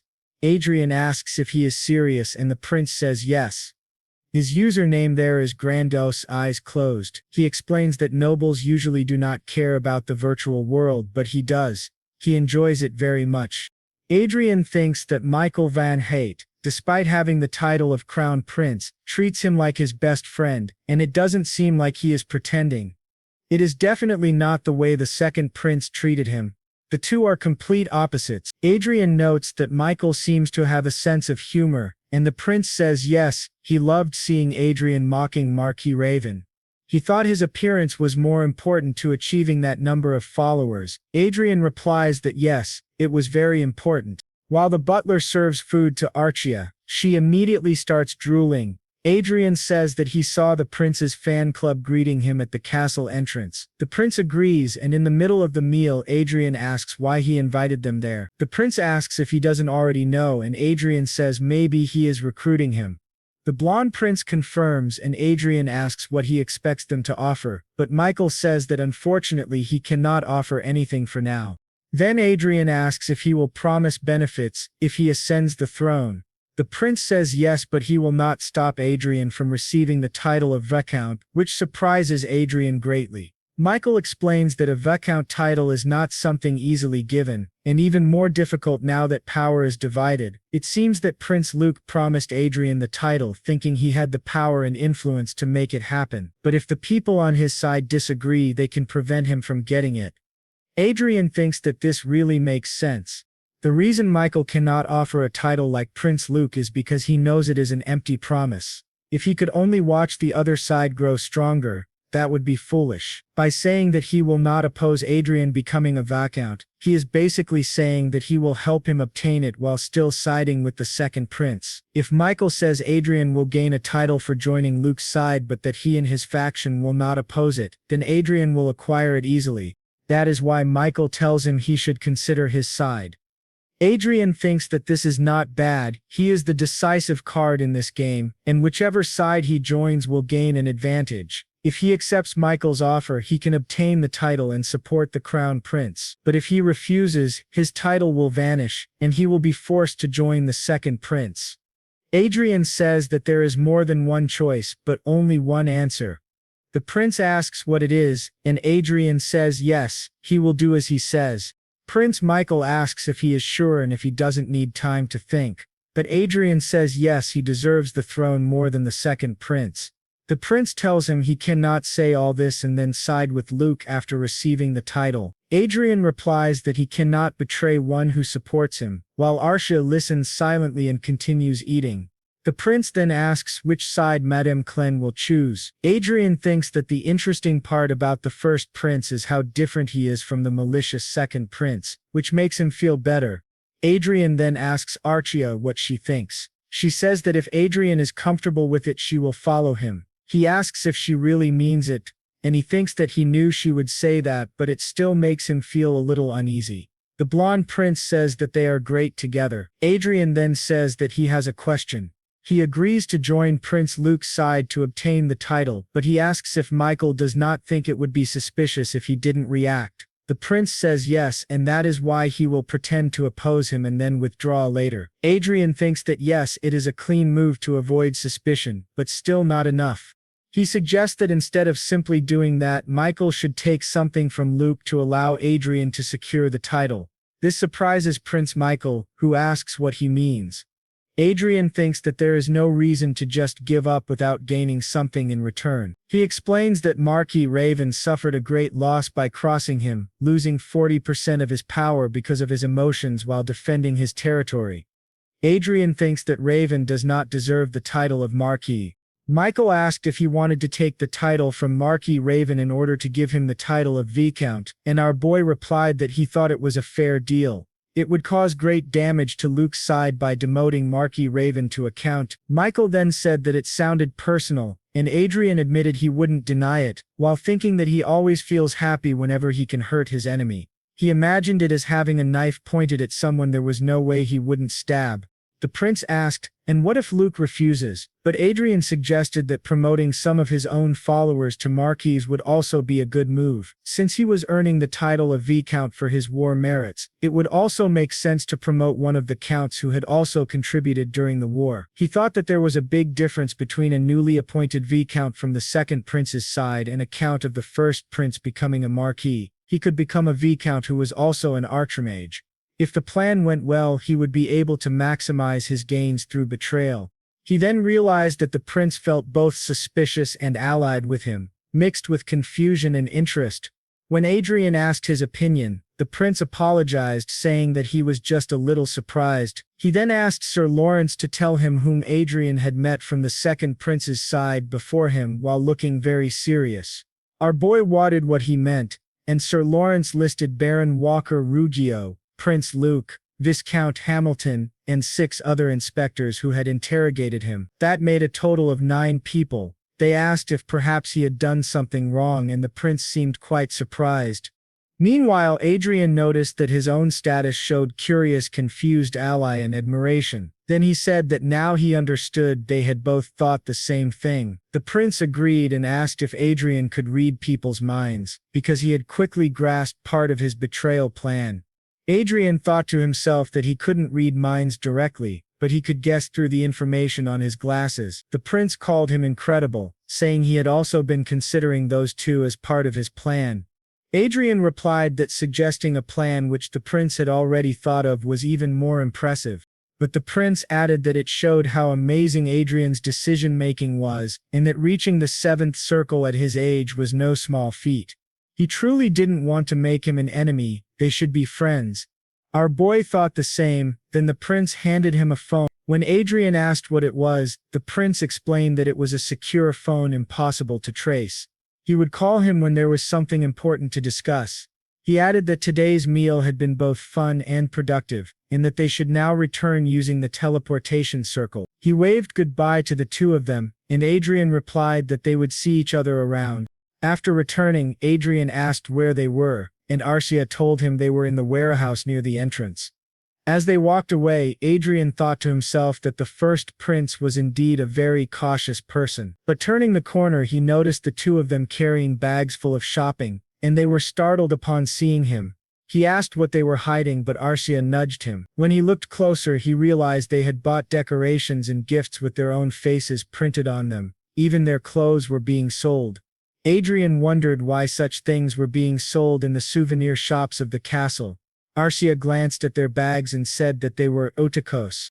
Later it was reported that the Prios Empire had grown by 12% within a year, but severe corruption made the government hesitant to attempt the introduction of a republic. Signs of inflation were being pushed aside as the Republic of Prios focused on military strength. The hope of the republic rested entirely in the hands of the heir of the legacy.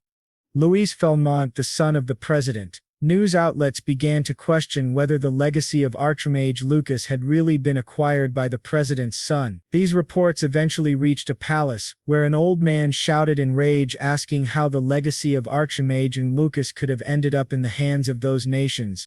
This was the palace of the Brigham Empire, known as the Castle of the Golden Dragon. The old man was Emperor Edward Brigham. He declared that the legacy should have belonged to him, since his country was the birthplace of Manuel Lucas, the nation that had guided him into the Golden Age. He demanded of his servants whether they had really invested money and effort into seeking out this legacy, only to fail to find it. All of them apologized, and the emperor grew furious, summoning the director of intelligence, Countess Elfridge, a 7th circle mage. He asked her what she thought, and whether she truly believed the claims of those bastards. She replied that she was only half convinced. When he asked what she meant, she explained that she had examined their exploration process, and it was very outdated compared to theirs.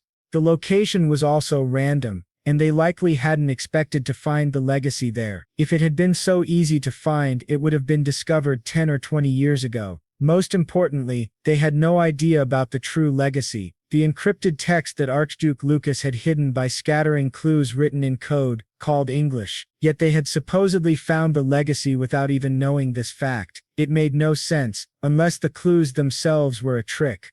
The emperor asked if that was why she gave it a 50% chance of being true. She explained that if the encrypted clues were indeed tricks, then perhaps someone else had already found the legacy and deceived the Prios Empire, making them believe they had acquired the real one in order to distract the others. The emperor wondered why such a person would hide and whether they truly needed a distraction, but the countess suggested that this person might have been exposed to some unknown variable and that they must consider all possibilities.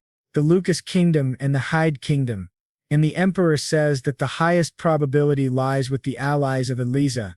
He also noticed that the Hyde Kingdom is moving as well. She replies that yes, a young mage reached the 7th circle at the age of 20, and since his appearance his father has been in chaos. He also earns 60 trillion through investments. The emperor says that this is unusual, and he is far too talented. But he cannot possibly have the power to do all of this, especially since the Lucas Kingdom accepted him as one of their own. Many investors testified that there was nothing wrong with the investments, and there is no evidence that he owns the legacy. The emperor says it is interesting if all of this was achieved solely through his talent and asks if that is really possible. She replies that a long time ago in his empire there was someone far more talented than Adrian Lawrence, none other than Archmage Lucas himself. The emperor acknowledges this and says that in fact the Her kingdom is already facing a succession crisis, and in their current situation it seems impossible for them to deceive anyone. She states that they can classify the suspects as Elysia, the kingdom of Lucas, the kingdom of Harid and the kingdom of Krazen. Then he orders her to increase surveillance on the royalty and nobles of the nations she mentioned. She agrees and he commands that they send a strong warning to Prius, declaring that the legacy of Archduke Lucas clearly belongs to them. Their actions will be considered theft, and they must realize the position they are in. The warning will soon turn into an ultimatum, and they will show the world who they are. He says that destroying a country to seize the legacy of Archduke Lucas is a small price to pay. He adds one more order. She must attempt to contact the young man from Hayward. She asks what he means, and he says to offer him naturalization. It is better for him to become a count of this great empire than to remain in a small kingdom where he currently is. Now the scene shifts to a luncheon where someone is speaking about how Adrien locked his stepmother and brother inside the flying fortress and killed them because they were bothering him. This shocks everyone, leaving them wondering if the rumors are true and if Adrien is truly the lunatic who watched the deaths of his family members as though they were fireworks, even posting pictures of himself drinking wine while watching. They are deeply concerned as they had thought he was merely an arrogant young man without backing, but now they realize he is the disciple of Duke Riverdale. They question whether they will be safe, since Adrien himself is a Grand Mage, and he also has a partner who is an Aura Master. This means he has gathered 2 counts and a viscount under his power equivalent to the might of a marquee. They worry that this level of power is excessive for a newly appointed aristocrat. But the young lady in the center interrupts, saying she does not understand why they are so worried. After all, Marquis Heaven only lost because he led his troops poorly. She asks if they truly believe Adrien would lose in a head-on battle. This young lady is none other than Isabella Cascabel, eldest daughter of Marquis Cascabel and ruler of the southeast. The others remark that they thought she would be the most worried, since she was the one who provoked Adrien the most, but she dismisses them as cowards, saying they should have some common sense. Just because he has gathered a few counts, do they really think he would go out of his way to seek vengeance on them? Times have changed. It is no longer an era where they should fear a Grand Mage and an Aura Master. On the battlefield, flying fortresses are more defensively powerful than Grand Mages, capable of withstanding multiple attacks. Hearing this, they feel reassured. She then mocks them, asking why they fear Adrien when there are so many high-ranking nobles in the room. She calls them idiots. A noble at her side points out that it is because she belongs to a great family. Just then she receives a call, excuses herself and says her father has summoned her. The others ask where she is going, but she simply says even she cannot disobey her father. Once outside, she begins thinking about Adrian Lawrence, his radiant silver hair and striking blue eyes. His appearance had always been remarkable, even in the academy where many gathered around him. She recalls the past when she and her friends were bullying someone and Adrien stepped in to defend them. Isabella had claimed the commoner had insulted her, and no matter what they did, Adrien never retaliated, until one day when she asked him if he wasn't honored to learn that something terrible happened whenever one of them was offended. Adrien replied that it was better she wait, because he would torture them in the worst possible way and make them regret being born into this world. Remembering this, she admits that she always liked him, especially his handsome face when filled with rage. She never thought a mere count without political foundation could do anything against her, as she dominated the social circle of the 6th Marquis family. To her shock, upon returning home, she asks her father what he had just said. He informs her that His Highness Luke has promised the Marquis title to Lawrence, and he will become a key figure in the country's future. Deeply worried, she asks how they could possibly grant the title of Marquis to the son of a concubine, and whether this is truly possible. Her father confirms it is. Prince Luke believes Sir Lawrence is worthy of the title since he became a 7th Circle Mage at the age of 20 and may one day reach the 8th Circle. Moreover, with his Aura Master partner at his side, whose strength is equal to that of an 8th Circle Mage, his existence is crucial to maintaining the balance of power. Bringing someone with such influence into their faction is an undeniable advantage. He then tells Isabella that he wants her to use her social position to befriend him, and ideally to marry him. This leaves her in shock, thinking that this is disastrous. If Adrien truly becomes a Marquis of Heber, it will cause great upheaval. Even though Marquis is only one rank above Count, the political weight is in an entirely different league. When she opens the door and calls everyone, she realizes they are all drunk. At that moment she knows she is in serious trouble, because these idiots have no idea what is coming. They serve absolutely no purpose. And now back to the game. Our boy changed Arshia's hair color. She asked if it looked good and he said yes, thinking that the first thing he did when he returned from the royal palace was log into Chronicle, since it would be problematic for someone to walk around looking exactly like the celebrity Arshia. He had to give her a simple disguise. Back in his office, that young boy next to him asked if Sir Adrien was planning to enter the military industry, which made his father's hair stand on end, asking what kind of behavior that was in front of Sir Adrien. Our boy thought that he had 3 high skills and was exactly like his father. He then asked why he thought that way. That boy Grant said, steel manufacturing, iron level production, artifact crafting, zenith, magic tower, Konya. These are things that don't bring short-term profit and only consume money. Didn't Sir Adrien make trillions in investments? He thought that perhaps with the acquisition of these companies, it was an investment for the future. Our boy told him that he was right. Mining and distribution, which were the largest industries in his state, were not bad, but their potential was limited. Thinking about that, he believed that the military would be a good investment. The boy said it sounded like a suitable plan for a great mage, and then asked if he could know which items Adrien had in mind. Adrien asked why he was so curious, but Grant said it was necessary to keep in mind what to prioritize. Adrien, pleased, replied that they would start with vanguard equipment, which surprised both of them, who pressed him asking if it was even possible. Adrien explained that they had the principle of the force system and a refined method of producing vanguard equipment, so it was indeed possible, and his assistants understood him well. Meanwhile, he thought that currently the production of vanguard equipment was shared between 3 families: the Habert kingdom, the maternal family of the current king, and the greatest magical master, Duke Haynes. And lastly, the House of Hade. In other words, vanguard equipment was being produced by the hands of the most powerful in the kingdom. Being able to produce such equipment meant being on equal footing with them.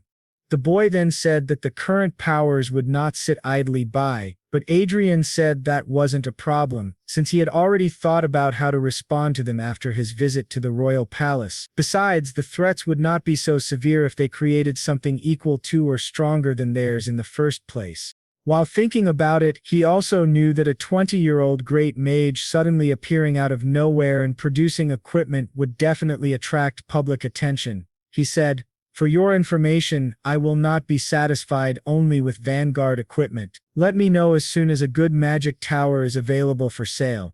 They were shocked, asking if this really meant they were going to build floating fortresses. Both were excited and admired him. Later, when he told his father was shocked, thinking that he really could be a marquis.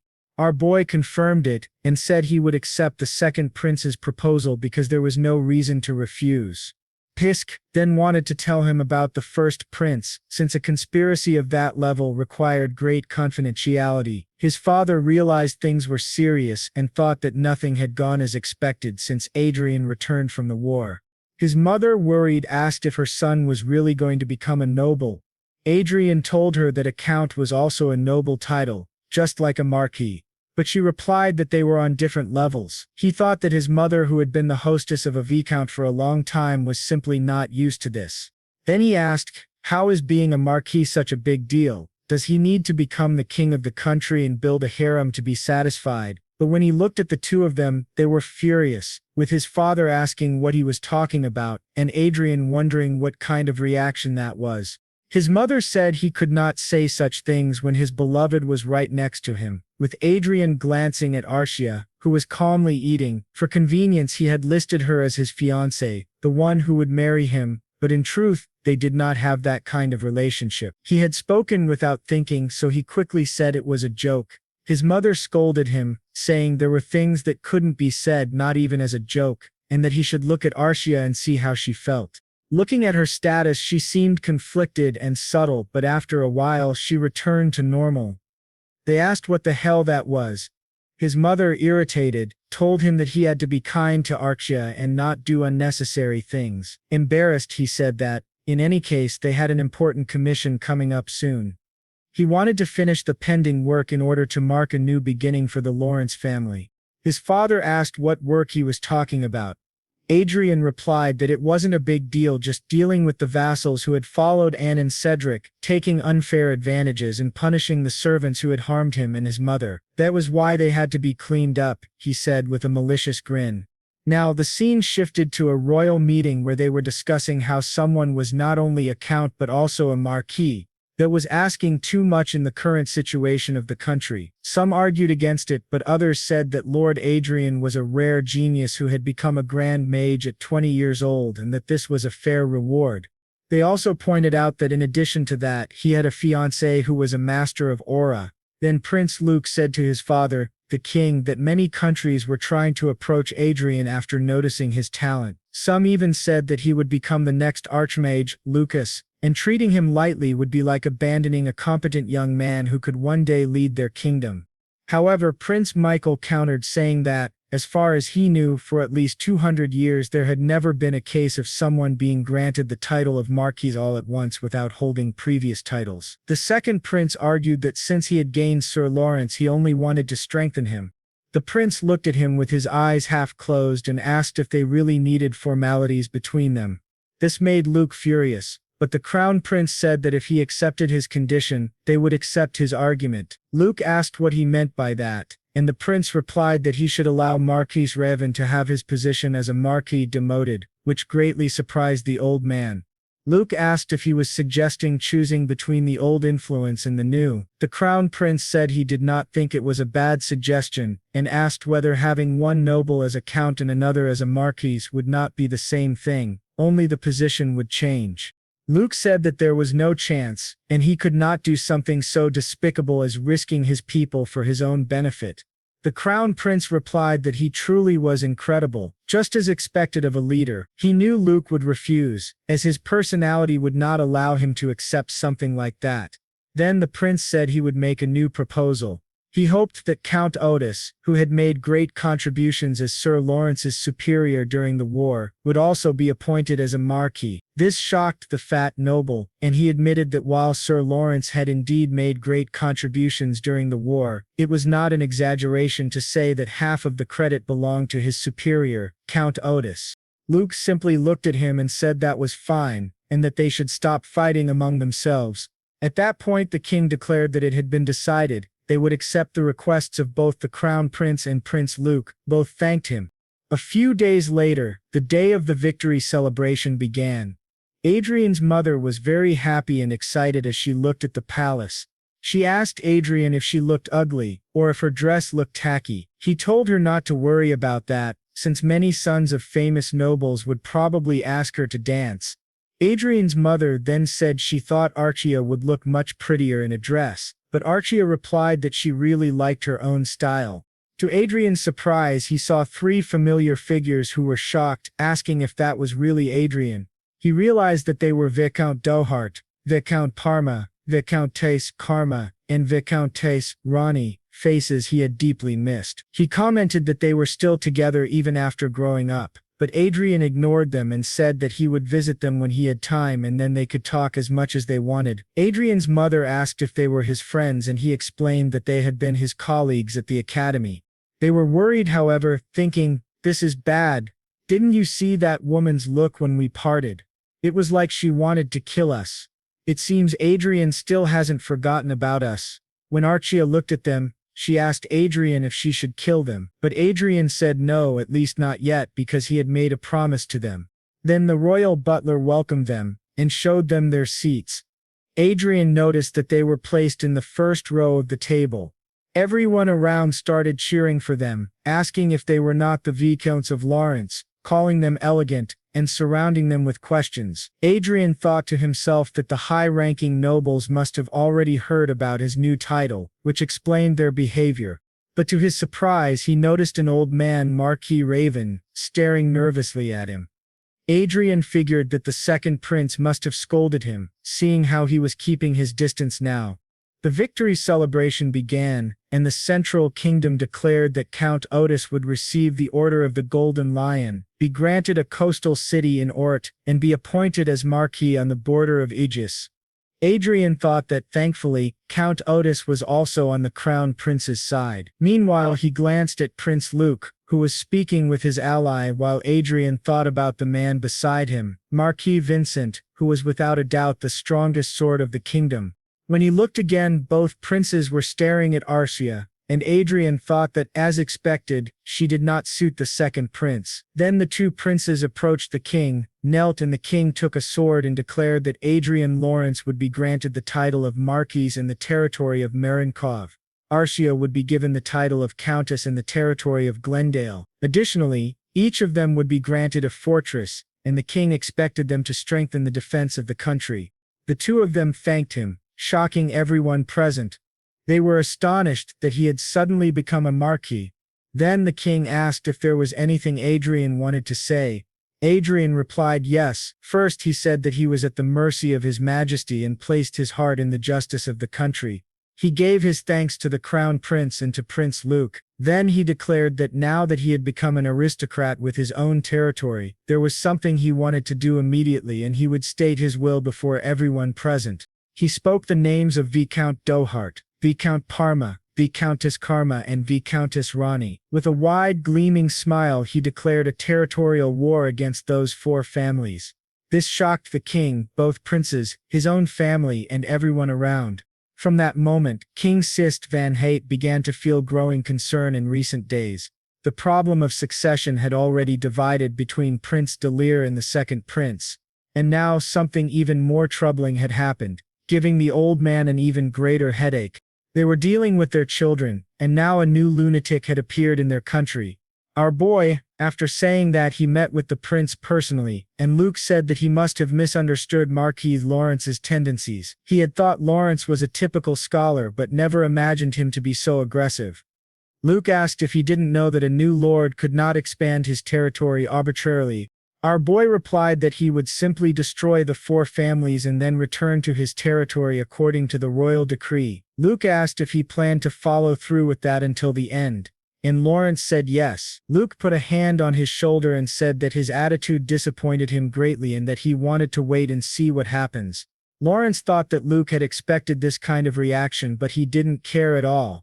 When he returned, the royal celebration had already begun, and Arshia said she had been waiting for him. He noticed other nobles who were visibly nervous in his presence. Everyone kept a safe distance, as if he had a reputation for being dangerous. He muttered that it seemed like he was the family rogue, and his father, standing behind him, added that he certainly was. Adrien admitted that he hadn't intended to go this far, but he had gotten carried away. His father asked why he wanted to start a territorial war. Adrien replied that it was revenge. His father became very concerned and asked if he truly announced this war, knowing the risks of fighting four families simultaneously. Adrien said yes and reassured him not to worry. His father said he believed in him, while his mother, crying, was deeply worried. Then his father remarked that it had been a long time since they attended a royal celebration, and he wanted to enjoy the moment. He called for his wife and asked her not to worry about their son, to trust him. She held his hand, and they began to dance. Adrien thought that he had been walking on eggshells in front of Anna all this time, but now he could take care of his mother. He told Archer that it was time to resume what they had been doing.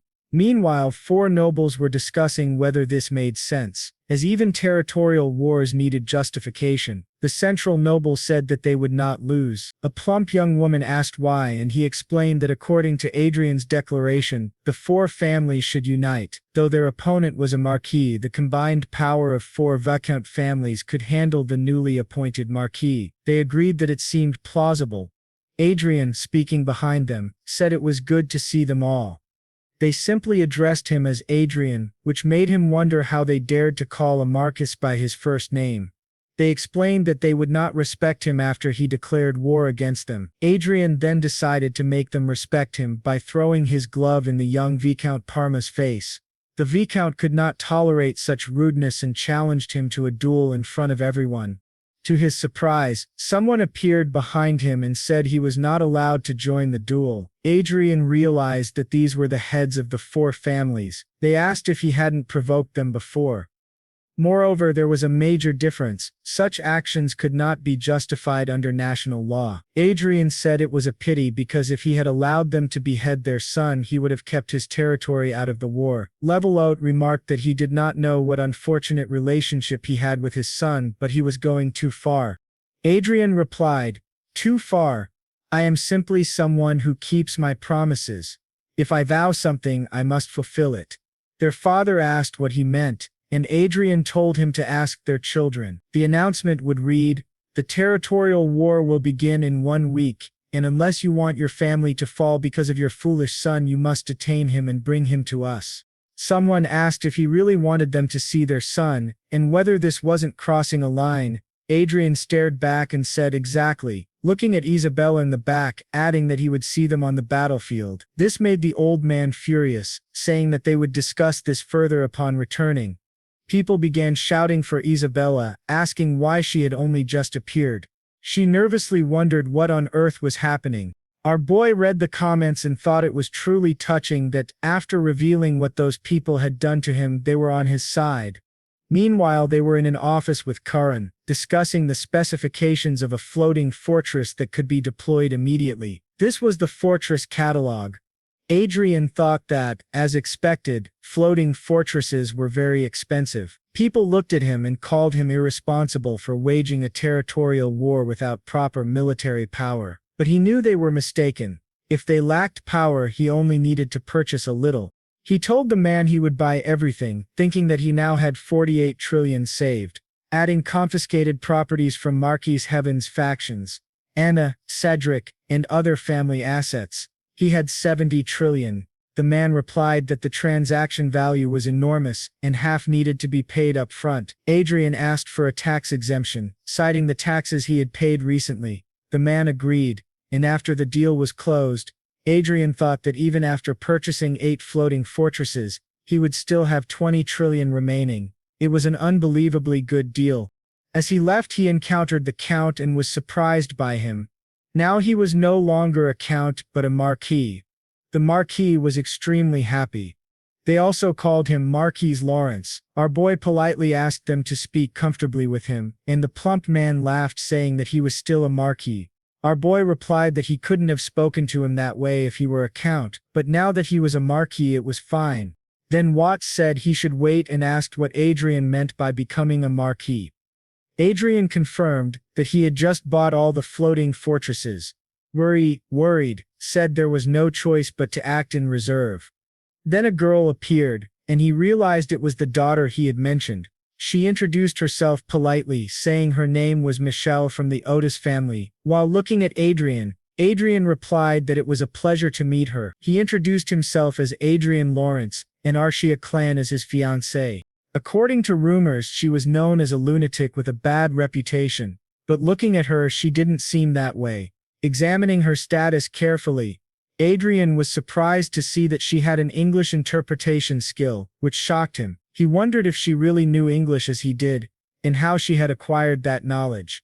Michelle explained that she had been busy until recently, trying to locate Archduke Lucas's destiny. As he probably knew, he had appeared in the Republic of Prios, which caused her great distress. She insisted that the information in the Republic of Prios was false. Adrien asked if someone searching for Manuel Lucas's destiny would really have an English interpretation skill. Michelle said it was interesting. Adrien asked what she meant by the destiny in the Republic being false. She replied that the destiny exists, but it is hidden in a secret place, not something that could be found in the Republic. Adrien asked what kind of secret place it was. She said the details were confidential but hinted that it would be difficult for a noble to find.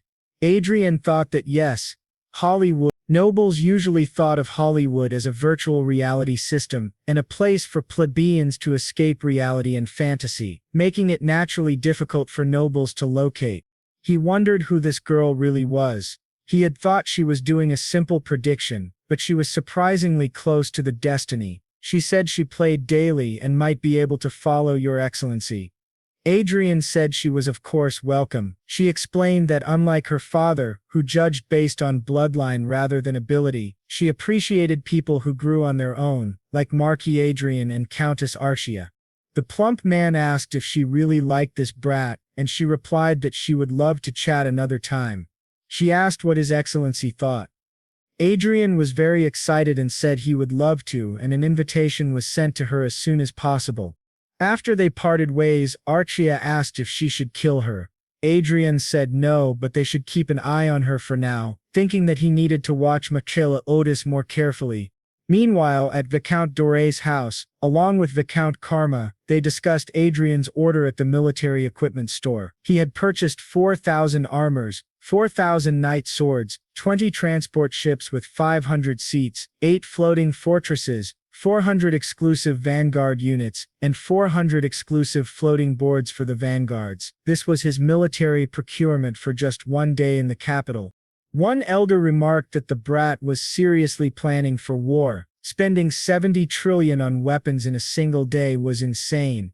In reality, it was 40 trillion, as he paid 70 upfront and would pay the rest in installments. They were genuinely concerned, thinking they had underestimated the situation. Another said that even if he bought all the weapons, they would be useless without anyone to use them. Adrien was still a new lord and lacked proper cavalry. The woman asked if that was really true and whether the situation was as expected since his arrival. They replied no, he was someone who couldn't be judged by common sense.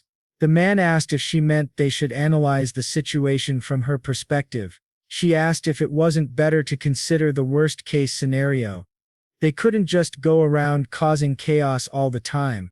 Another man added that, honestly, before Marquis Lawrence was officially honored with his title, he had posted a knight recruitment announcement on online diaries and social media, receiving nearly 4,000 applications from people wanting to serve him. They realized that they had all fallen into his trap, and he had everything ready for war. In the end, what Viscount Ronnie had said was correct. In a territorial war, it was possible to fight against the maximum power a marquis could command.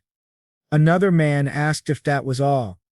The leader was an archmage, and his fiancée was an aura master, which was terrifying for everyone. They said a one-sided massacre was inevitable. They thought, however, that it wouldn't work in front of His Majesty. One of the fathers ordered the butler to bring that brat. He explained that there was a reason for all this. His son, Adrien, then flew across the metropolitan city of Marinkov, his new city, observing everything around him. He thought it looked very new. Looking down, he realized the city was enormous, and he truly felt that he had become a great lord. His guard behind him asked what he thought of the newly formed knight troops, and the two walked up to him. Adrien said that they were made at the last minute, but they looked good. Karen replied that it wasn't just good, it was almost a miracle to create a knight troop in such a short time. It was as expected from the Rodeo family. Your Excellency has excellent judgment, she added. Adrien said he was glad that so many wanted to work with him, and that it was a relief to see so many people looking at him favorably. The woman beside him remarked that he had truly surprised them multiple times, bringing in military supplements including fortresses and vanguard equipment. Now he had even prepared knights in advance. She introduced herself as the head of security of Marinkov, Baroness Helena. Both were deeply impressed by Adrien's planning and initiative. Adrien modestly said it was just luck, but they continued to praise him while he thought that he had only drafted the plan. Things had only worked out so well by chance. He then asked everyone what they thought of the knights and if they could be deployed immediately for the territorial war. The commander replied that yes, he had selected those with good experience, so there should be no problem.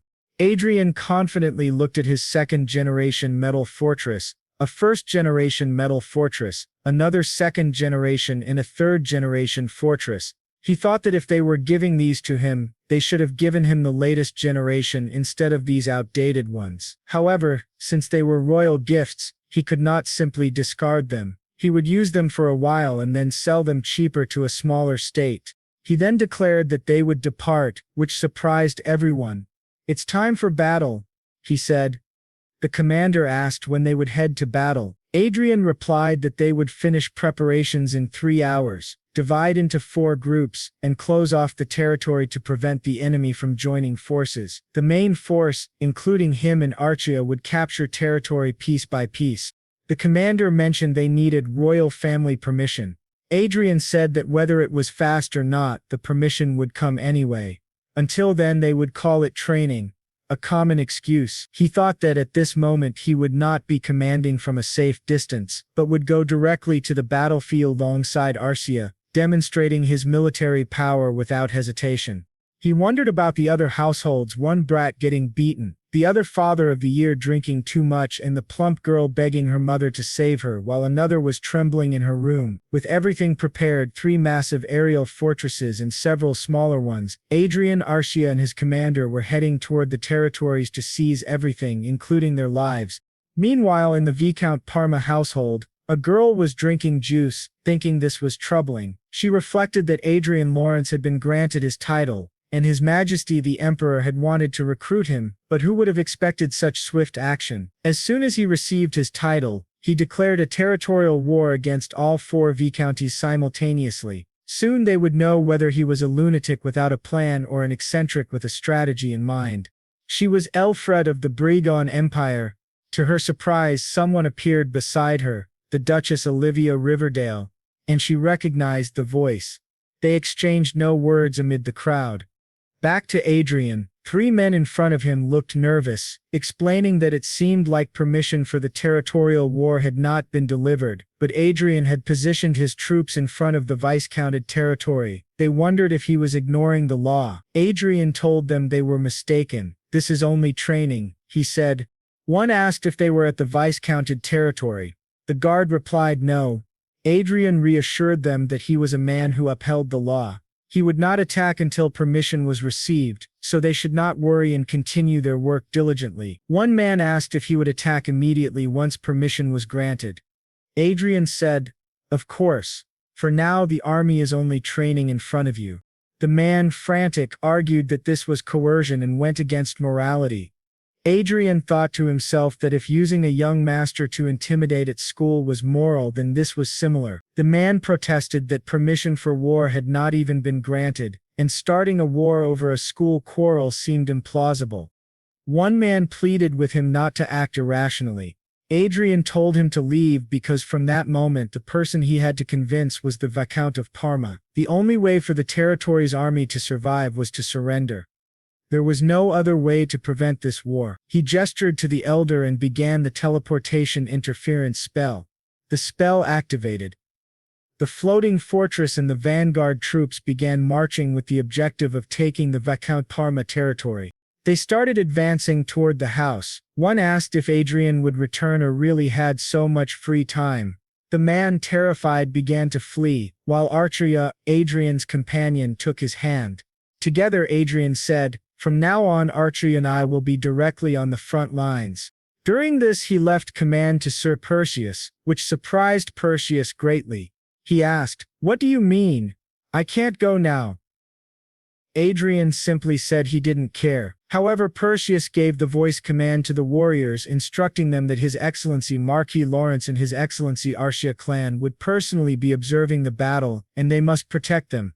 As Adrien left, he thought that if someone had told him months ago that after achieving his revenge, all that would remain would be a sense of futility, and in the end revenge would only lead to more revenge, he would have disagreed. But Adrien had a different opinion. Nothing gives a stronger sense of purpose than vengeance. Anne and Cedric, the villains of the Academy, had their eradication marked as the starting point of his new future. More than that, he found it satisfying to see his enemies shouting at their subordinates. In his room, the young master wondered what kind of explosion this was, thinking Adrien had truly gone mad and was teasing them. He asked the 3 vanguards about their chances of winning.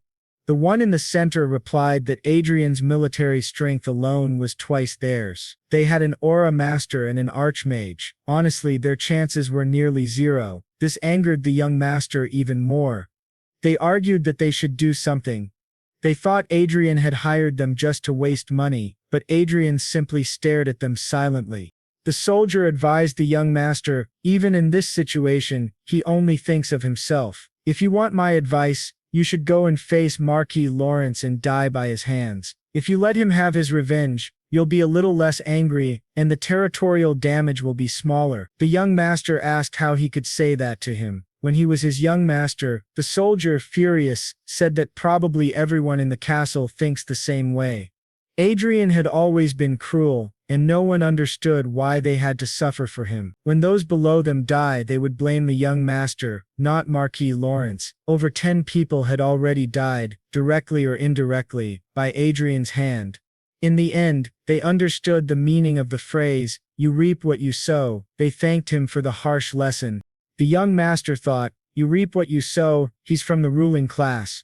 What's wrong with these people? I just disciplined those of lower classes." He realized that Adrien truly was a ruthless man. At that moment, the commander entered and approached the boy. The boy said it was true, if they requested help from other territories, they might have a chance. However, the commander brought him vanguard equipment, a force armor and a force sword, instructing him to wear it and fight Marquis Lawrence in person. This shocked the boy. The commander said it was the order of Viscount Parma while forcing him into the armor. The boy screamed, begging them to release him, remembering Adrien's childhood threat that he would make him regret being born into this world. He began to cry in fear, shouting for his mother. The men escorted the young master, who was trembling with terror. The commander reassured him that he had no reason to despair. Even though Marquis Lawrence was a high-level mage, he was still a mage.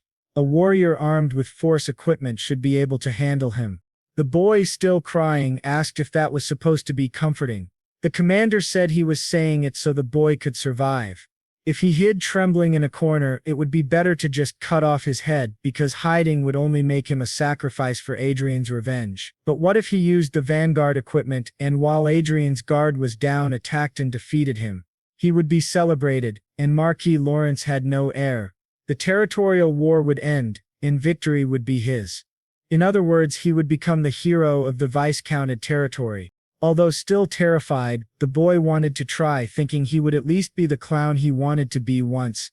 He told everyone he would survive, kill that bastard Adrien, and remain alive in the end, making them pay for their words. The soldiers beside him said that if he defeated the Marquis, they would gladly accept their punishment. As he opened the door, he thought that the vanguard equipment, with its powerful attack and defense, did not earn its name to be destroyed by a mage. As the commander had said, if Adrien let his guard down, he could be killed. The chance of a miracle was almost zero. When he opened the door, he saw a hellish scene. All the vanguards were dying easily, screaming that Adrien was a monster and that no one should approach the mage. They asked what the hell was happening. As Adrien effortlessly eliminated everyone, the boy wondered if they were really an archmage and an aura master, and if that was their true power. He turned to the commander beside him and asked if this was a joke, if he really had to go in. But before he could speak, the vanguards began charging at him, calling him a monster, and surrounding him to attack. Adrien teleported and delivered a massive shockwave, scattering everyone, which terrified the boy even more. Seeing several aerial fortresses in front of his mansion, he realized things were about to go very badly. They were already in his territory, and there was nothing he could do. The fortresses surrounded him, emitting a deafening sound, and the pressure weighed down on them. The boy, crying in fear, stared directly at Adrien, who said, "You thought I would hide until now. That's really unexpected." The young Viscount Zenit Parma trembled as he walked toward him, with his soldiers pushing him from behind. He asked, "What the hell is this?" and faced Adrien, completely terrified. The boy realized that everything had gone terribly wrong.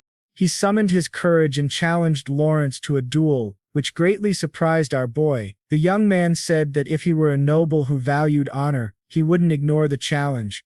Adrien snapped his fingers and cut the boy's arm, shocking him. The boy screamed in pain, asking, "What the hell is this?" Adrien said he spent 70 million on facilities to buy weapons this time. It felt as if he could pay for it in an instant. Trembling in pain, the boy glared at Adrien with immense anger.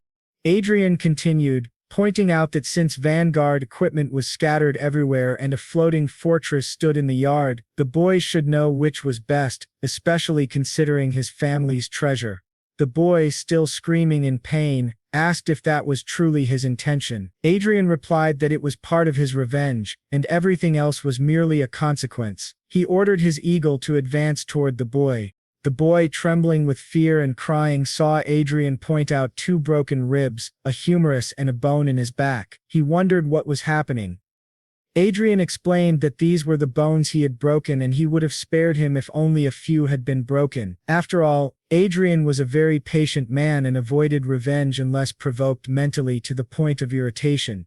Arshia, furious, started shouting at him, but Adrien told her to stop, knowing that the boy wouldn't die peacefully and that he had the ability to heal him. Adrien said it wouldn't be fun if he died from blood loss. They needed to take care of him. When the boy begged for mercy, Adrien waved it off. The commander then asked if they should escort the boy to the Lord's office. Adrien, smiling, said it was kind of them. In this way, within 30 minutes, the war between Marquis Lawrence and Viscount Parma ended, a historic moment for the continent. Turning back to the girl, she thought that considering Marquis Lawrence was part of the Riverdale social circle, she wouldn't have come to help if he weren't. She wondered if she came in person just to see him, suspecting that he might not truly belong to the Riverdale family. However, she reminded herself not to interfere, as he genuinely was part of her social circle. She could claim she was only there to cheer for him as an excuse. Meanwhile, the chief of intelligence from the Britain Kingdom was present, and she considered whether she could remove him from the empire. The 2 women glared at each other with great anger. Riverdale said she just wanted to maintain the status quo, and the other agreed. Even if they fought, they would only tire themselves out. To their surprise, the teleport interference spell was activated and the war officially began. They watched Adrien's battle, completely shocked by how the mage fought at such close range. The intelligence chief explained that the main reason Mage's movements were limited on the battlefield wasn't due to compatibility with the vanguard, but because of teleport interference spells. A short-range movement spell could enhance the survival and mobility of a slower mage through the blink technique, allowing them to attack and retreat quickly. Teleport interference spells became common to counter this. Normally, mages couldn't escape vanguards, and most would be eliminated. She didn't understand how Marquis Lawrence could dodge attacks so effectively without teleportation. She asked Riverdale if she thought she could fight like that. Riverdale said even with skill it would be extremely difficult and required extensive battle experience, strong physical ability, tactical sense, and combat instinct. Not anyone could manage it. Another young woman noted that she had an incredible priest, but she should avoid interfering with her own people. She admitted she liked him in many ways but couldn't do anything, so she left. Riverdale stared at Lawrence, recalling that he had told her he didn't want to share the glory of his hunt, and that she should just watch what happened. She saw many unique habits and spell techniques from him and realized she had underestimated him. Since she came on her own, she returned. To their surprise, Adrien was observing them. Dubbed Vanguard indicated this was the office. Adrien immediately destroyed everything, shocking the old man even more. As Adrien approached, the man grew even more terrified, begging him not to come closer, but he stumbled and fell. Adrien asked why he hadn't signed a surrender document and questioned what he would do with his family if he did. Adrien reassured him not to worry. He wouldn't kill anyone except the main culprit. In return, the family would become a fallen noble house stripped of their titles, or perhaps they would choose death, leaving the man trembling with fear. Eventually, he began to cry and agreed to sign the accord. From the moment the viscounty of Parma fell during the war between Marquis Lawrence and the 4 viscounties, everyone knew the conflict was practically over. In the viscounty of Dorset, in the same office, the man said that Marquis Lawrence, who had taken Parma, was coming for his territory, and Adrian Lawrence and Arshia had likely already arrived. They warned that if he lost, they would be next. Both men panicked, hiding under the table, terrified. Karen told them to hand over their children immediately, but the woman insisted it was useless. They said that soon after subjugating, the young master of Parma entered the castle on foot, and the others asked nervously what that meant. He said that for him the move would simply be a justification to start the war. It was obvious that he wanted to increase his treasures while building an army. Marquis Lawrence was planning to pass his army expenses onto them, stealing all their money and territory. They asked if it was really possible and if there was any way to stop it. She replied that now it was clear they could not win this war and needed to change their approach. They changed their method by sending some vanguards elsewhere. One man informed his lord that Demi was in position. The vanguard of Viscount Dorat had just arrived at the teleportation area. The commander of Dorat's knights joined forces with them. Kerman and Rani's subordinates said they should take advantage of this movement and seize the enemy's marching facilities and hostages. The operation was a success, or the war would turn in an instant. They had to achieve this at all costs. Another officer reminded the commander that they had 15 seconds until the operation began, counting down from 10 to 0. Once it reached 0, they tore their teleportation scrolls, sending everyone to another location. In this way, Rani's vanguard went online, as did Kerman's, and the three united. Meanwhile, our boy remained on his aerial ship. The three felt an unusual pressure. Adrien stood and announced, "They are here." Perseps said it was as predicted, asking if this was a clear sign, but the reply was only that it was a simple forecast. Perseps admitted he was now scared, unaware of how relieved he was that Adrien was not their enemy. Adrien activated a teleportation matrix, saying this strategy was not bad for them, but it was useless if they could not move. Perseps added that the enemies would finally receive mercy. Our boy approached, ordering everyone to drop their swords and surrender if they wanted to stay alive. The commander confirmed, "Yes, it's Marquis Lawrence. The war will end if they capture him." Our boy was very surprised, not expecting this. Perseus shouted at him while advancing, ready to attack. Adrien easily activated a barrier and with a magical attack, exploded the head of one of them. He urged them to surrender or face death. Razum, aware of the situation, thought it was not worth resisting, but if they dared they would be sent straight to hell. Adrien attacked with a snap of his fingers. The commander realized the magnitude of Adrien's power. Trembling, he tried to stop Adrien with his sword, but his strength was insufficient, and his armor shattered. Our boy advanced toward him. The commander, face to face with Adrien, realized the aura force from the vanguard equipment could ricochet off even a mere 5th-level shield. He wondered how a mage could do that. Adrien, delighted, said, "This is the best I've heard today." After defeating them all, he returned home and received a message. Browsing the internet, he saw numerous articles about him and how he had won a territorial war against 4 viscounts. After that final battle, the territorial war ended. It had been a solo operation and there was no way the hidden forces could have won. Adrien captured the remaining castles, leaving his subordinates and soldiers shocked at his strength. He had truly taken control of everything. Later he heard a knock at the door and Arshia entered. The maid warned that Miss Arshia was covered in dirt, but Arshia complained her mouth was bored and wanted cake. The maid reminded her snacks came after meals, and Arshia had eaten many cookies that morning. She sat on Adrien's sofa, and he thought she was really noisy but relieved that Catherine had adapted quickly. A few days after the territorial war ended, he reunited with her and 4 people apologizing to Miss Catherine, admitting their mistakes and asking for her forgiveness.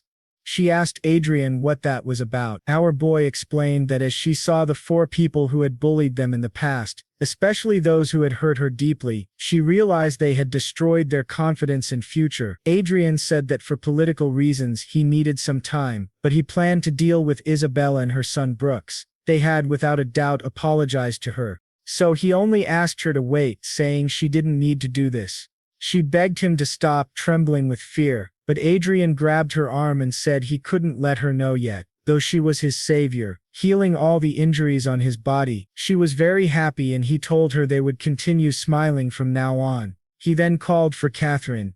She asked what it was and he questioned how her days were going. She said she was very happy and that every day was fun. He watched her eat her cake, smiling and telling her she was very good to listen to.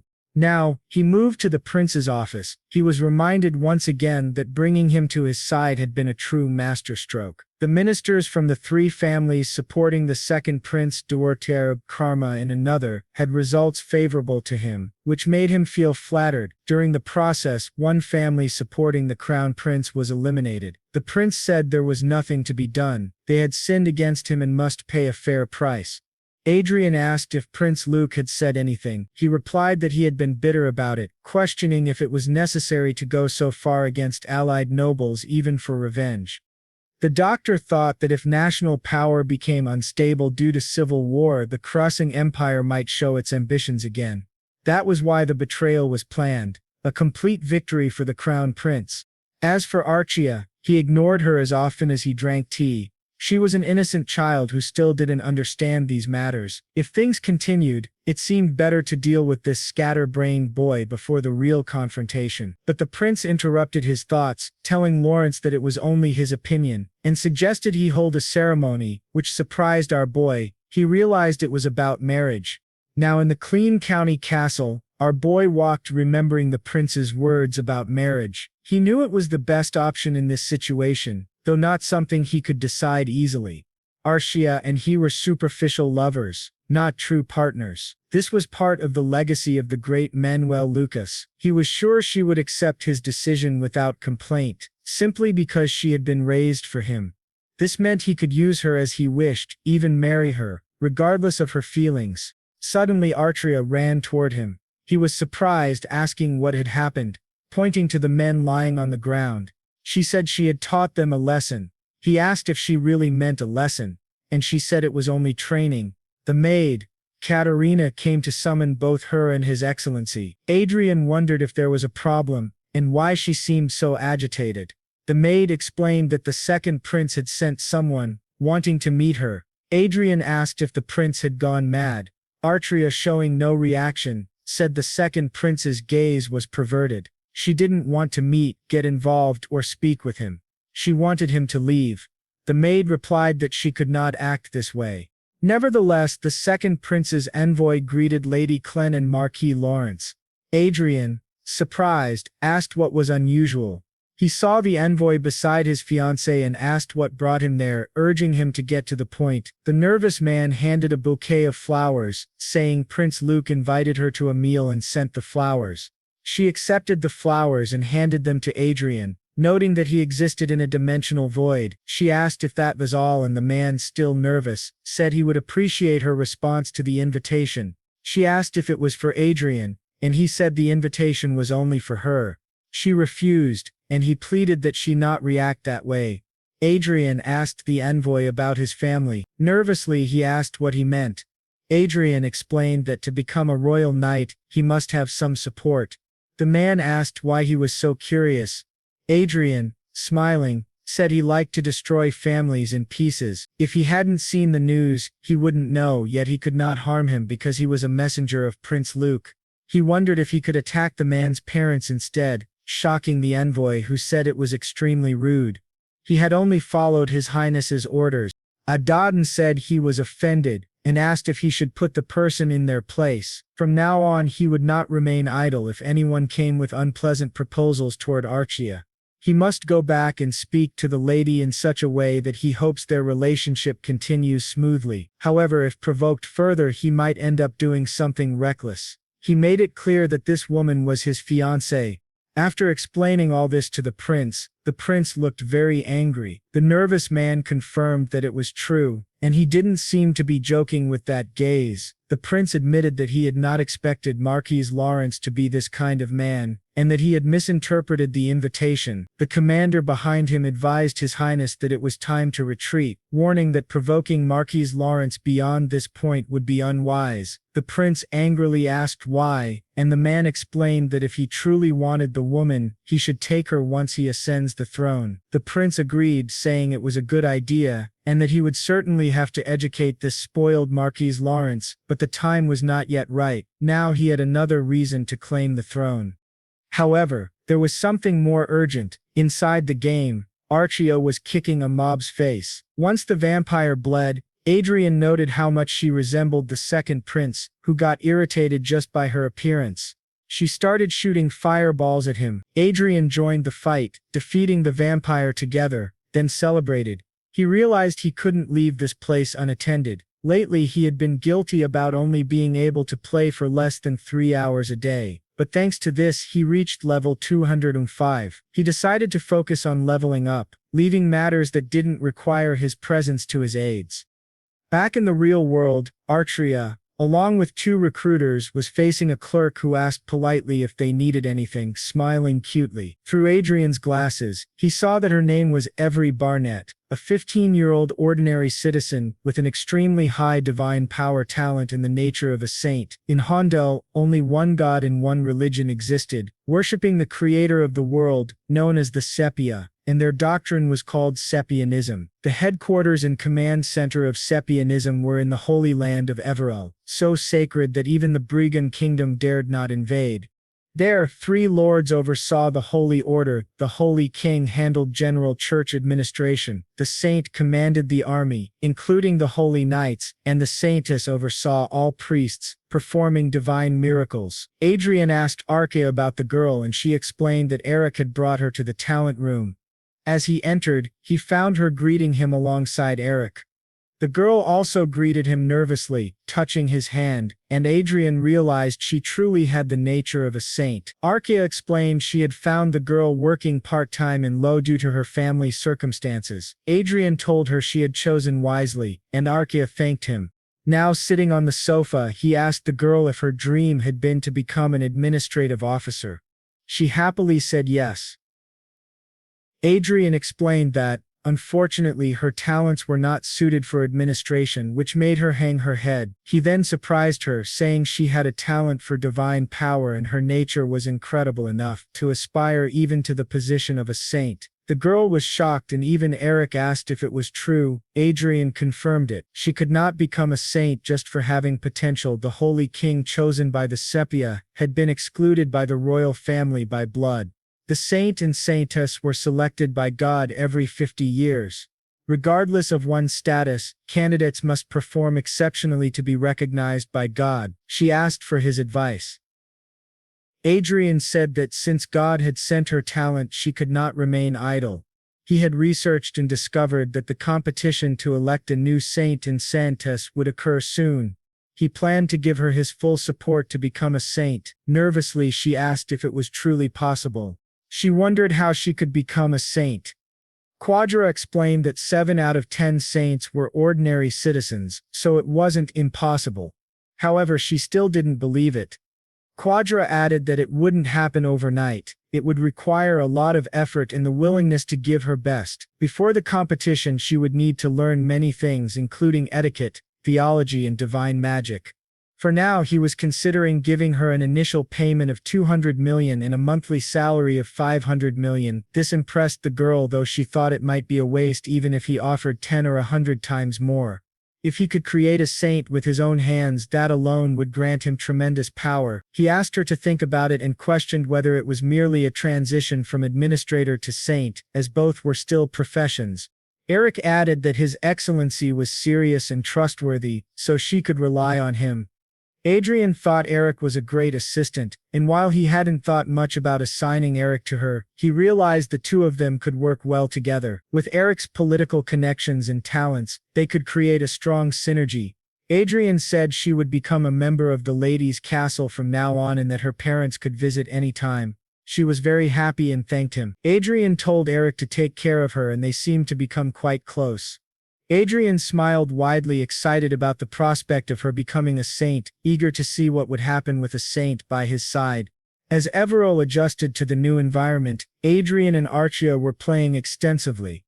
He guided her starting at 10 a.m., calling the Black Eagle to attack monsters, including a giant orc. When he swung his axe, Adrien dodged, then counterattacked quickly with magic. He used his free time to level up, but he thought the pace was slow and inefficient. Hunting in a group of 5 to 10 members was essential.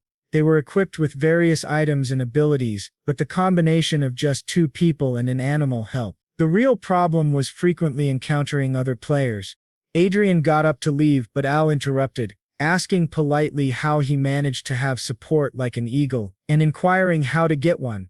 Adrien explained it was a wild animal temporarily tamed with magic, not a true support. It was the first time he had to explain this and wondered about the market capitalization of the online Chronicles game. He thought he should buy everything immediately, which didn't seem like a bad idea. If the user base consisted mostly of beginners, he would have a high chance of being underestimated. He checked and saw the market capitalization was 10.2 trillion. He didn't have enough money, so it wasn't feasible. He pondered whether to buy slaves or open a workshop. Though buying slaves seemed wrong for someone from a democratic country, perhaps he could use his last ticket as a wish.